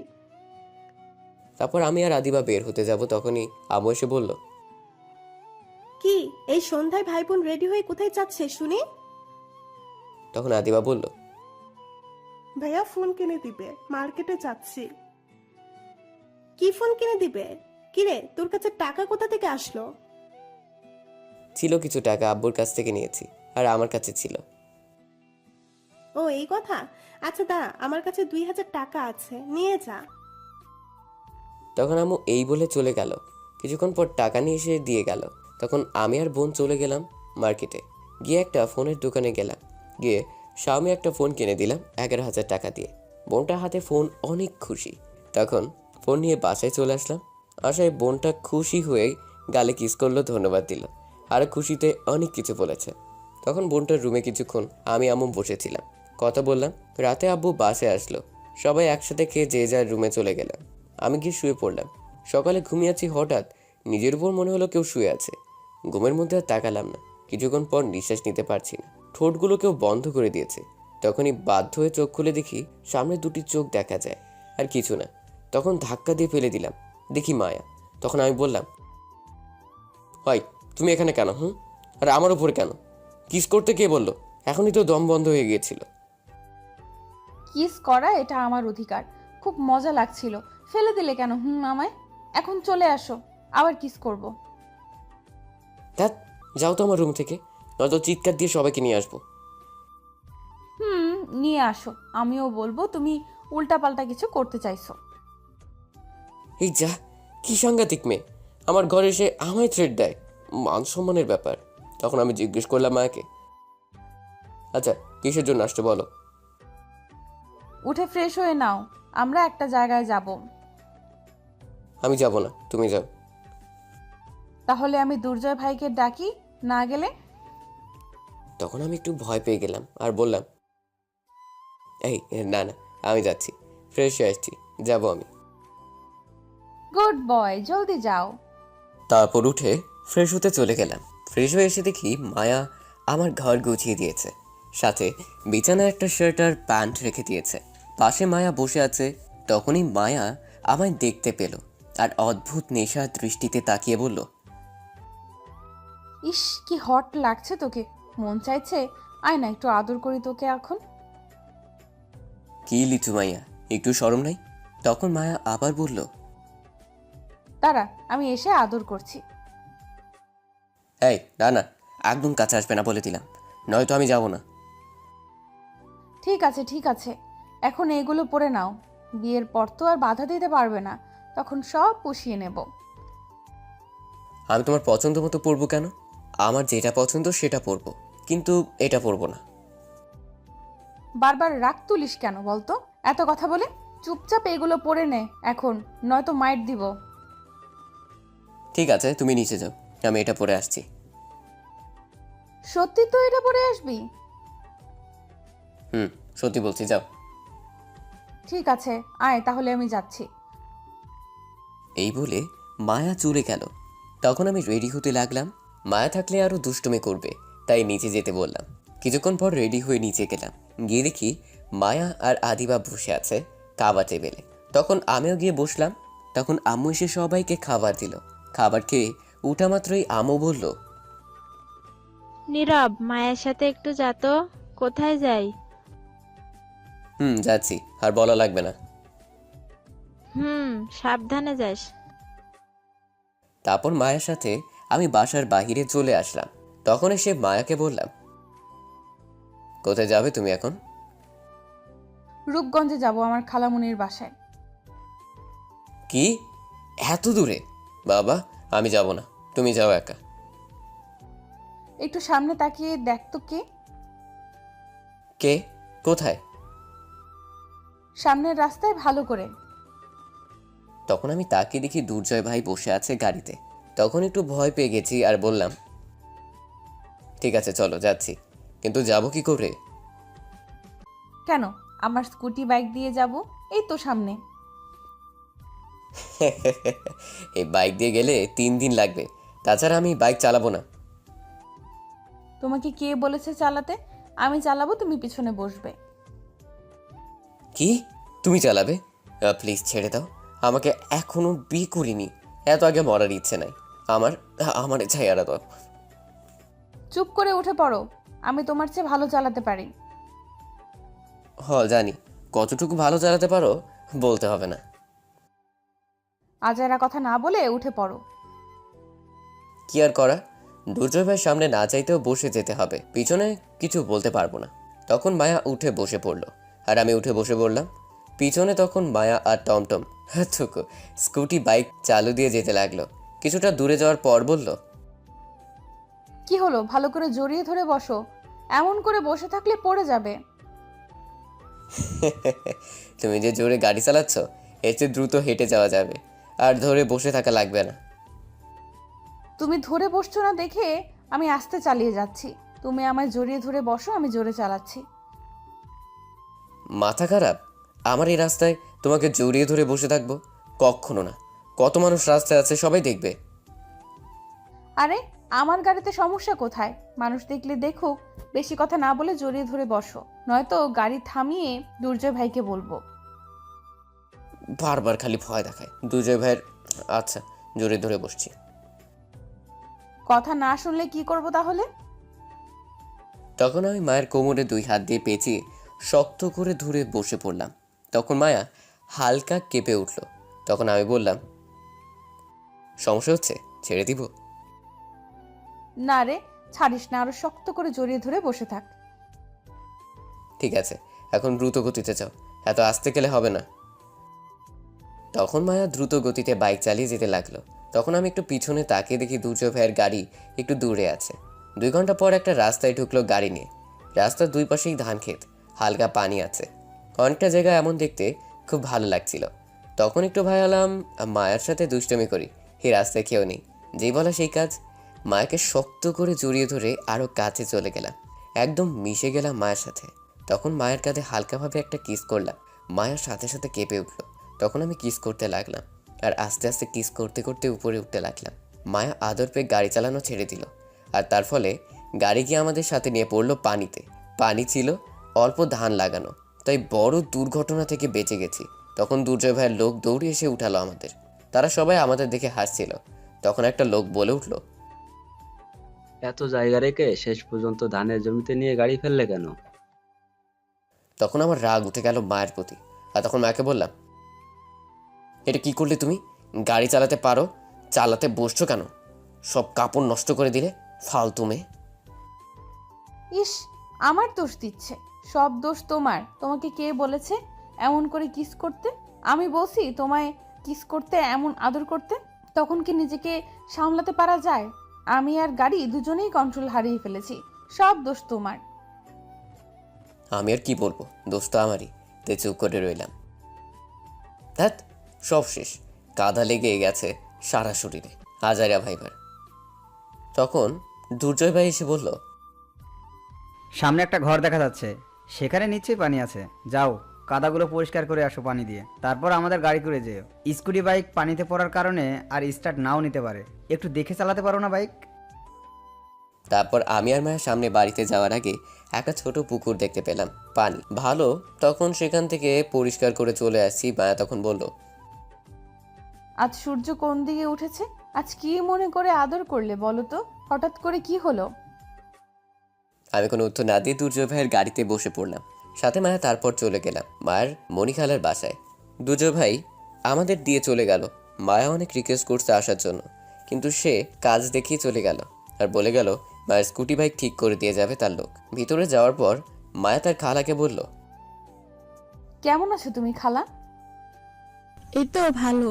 তা এতদিন পর আমার কথা মনে পড়লো তোর? ভুলেই গিয়েছিস আমায়। কি যে বলো খালা, তোমাকে ভুলে যাব আমি? কখনো না। তোর আব্বু আম্মু কেমন আছে?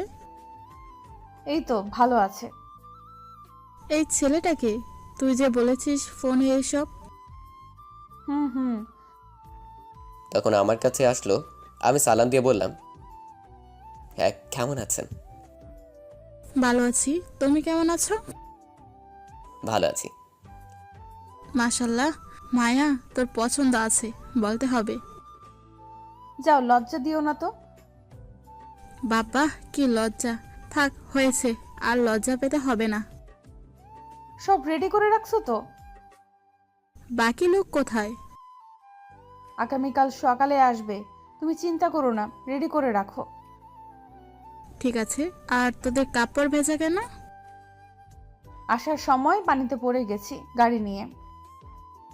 বলিস কি, ব্যথা পাসনি তো? না, ব্যথা পাইনি। গাড়ির ড্রাইভার কে ছিল? আমি ছিলাম। এই জন্য এমন হয়েছে, ফালতু ড্রাইভার। বাদ দাও তো এগুলো। তুই আমার ঘরে গিয়ে দেখ, একটা শাড়ি আছে, সেটা তুই পরে নিস।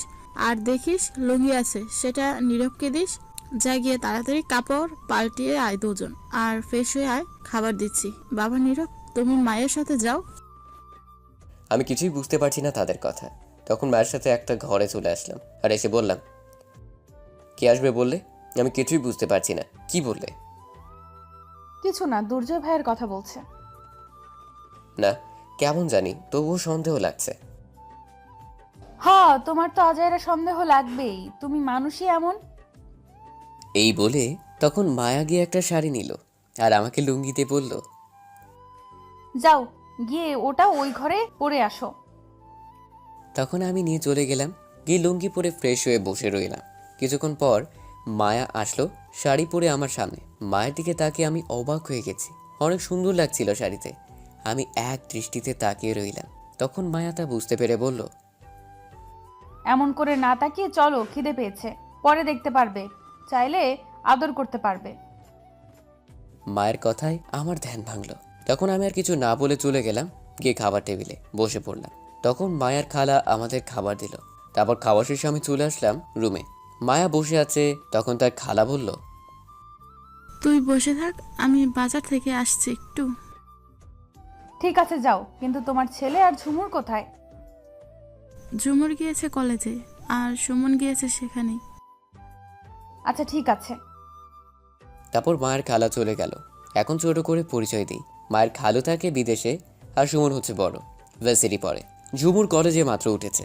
তারপর মায়া চলে আসলো আমার কাছে, এসে বলল, তোমাকে কিছু বলার আছে। বলো, কি বলবে?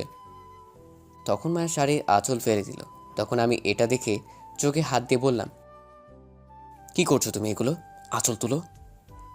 একটু ভালো করে তাকাও আমার দিকে, তাহলে বুঝতে পারবে কেন ফেলছি।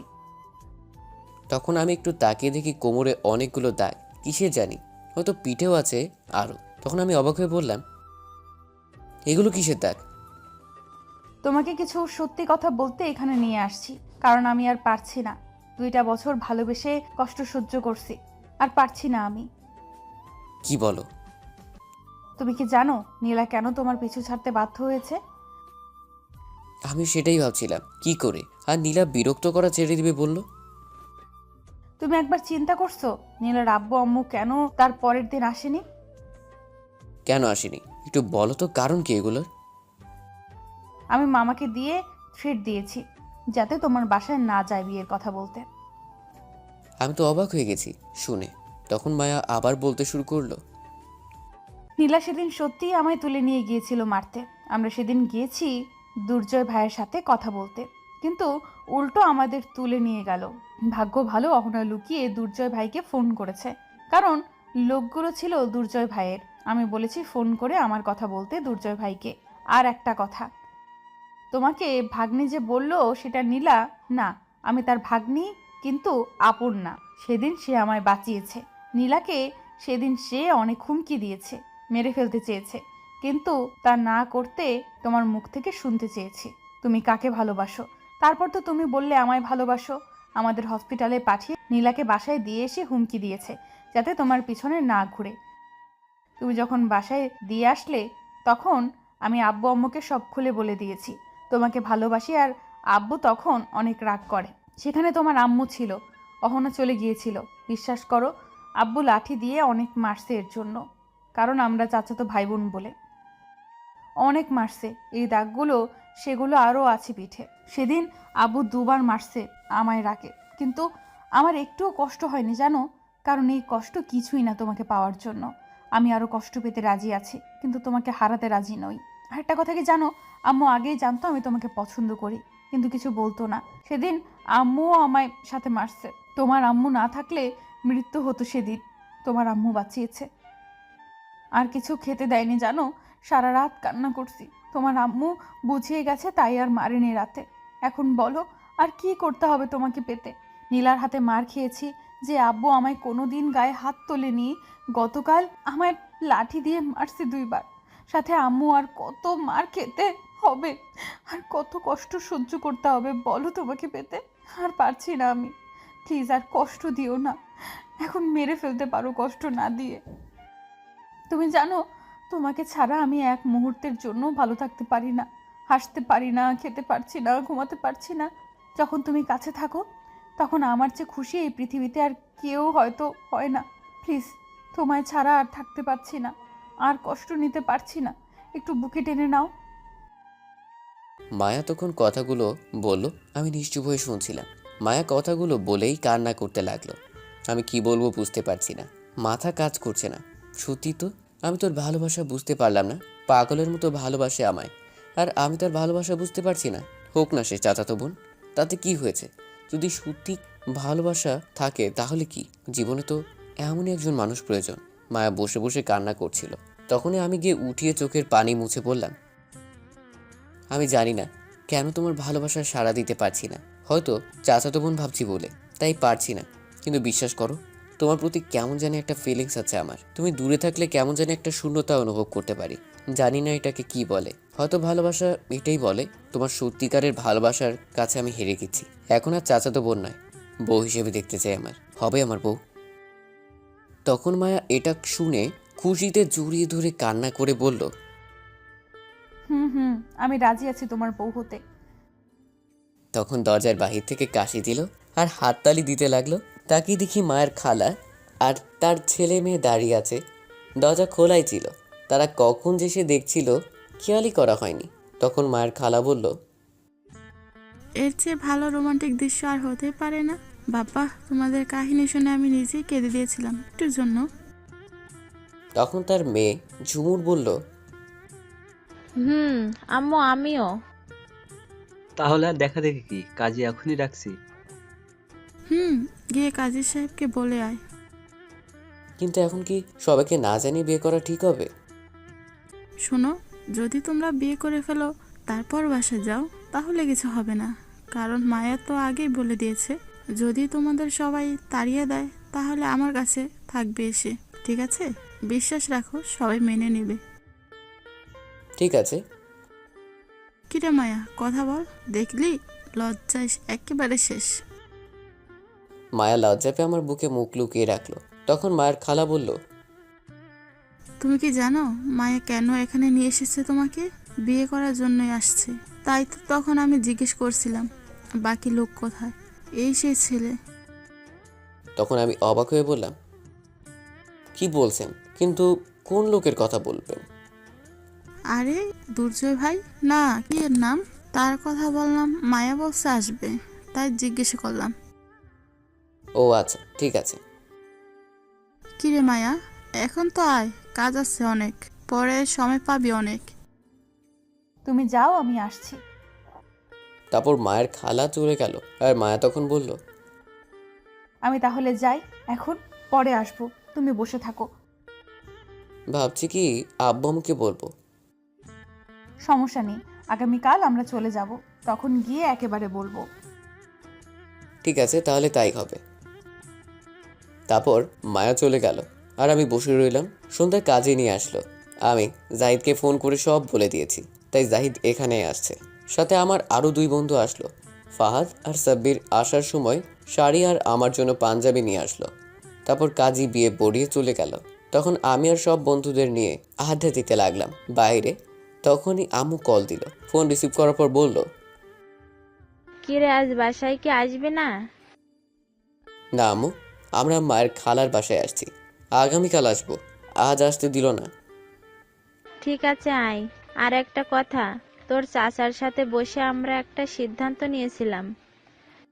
কি আম্মু? তোর আর মায়ের বিয়ের কথা বললাম, সামনের মাসে বিয়ে কিন্তু। সত্যি বলছো আম্মু?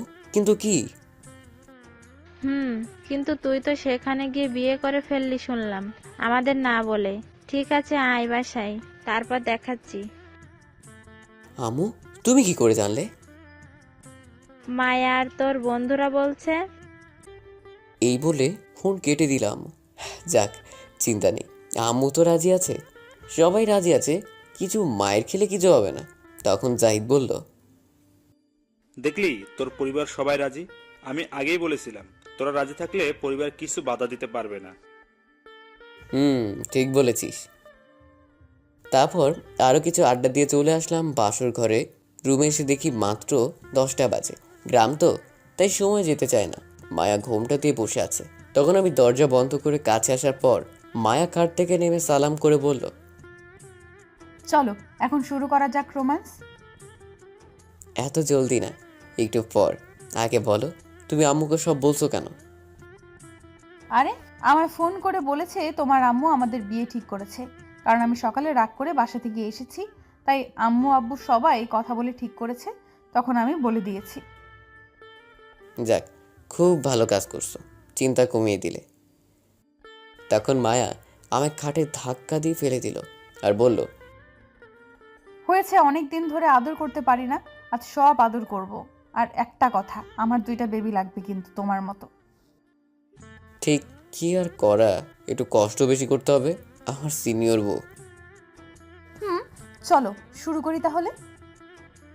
এই বলে মায়া আমার উপর ঝাঁপিয়ে পড়লো, আমার ঠোঁটগুলো তার দখলে নিয়ে নিল, তারপর কিস করতে লাগলো।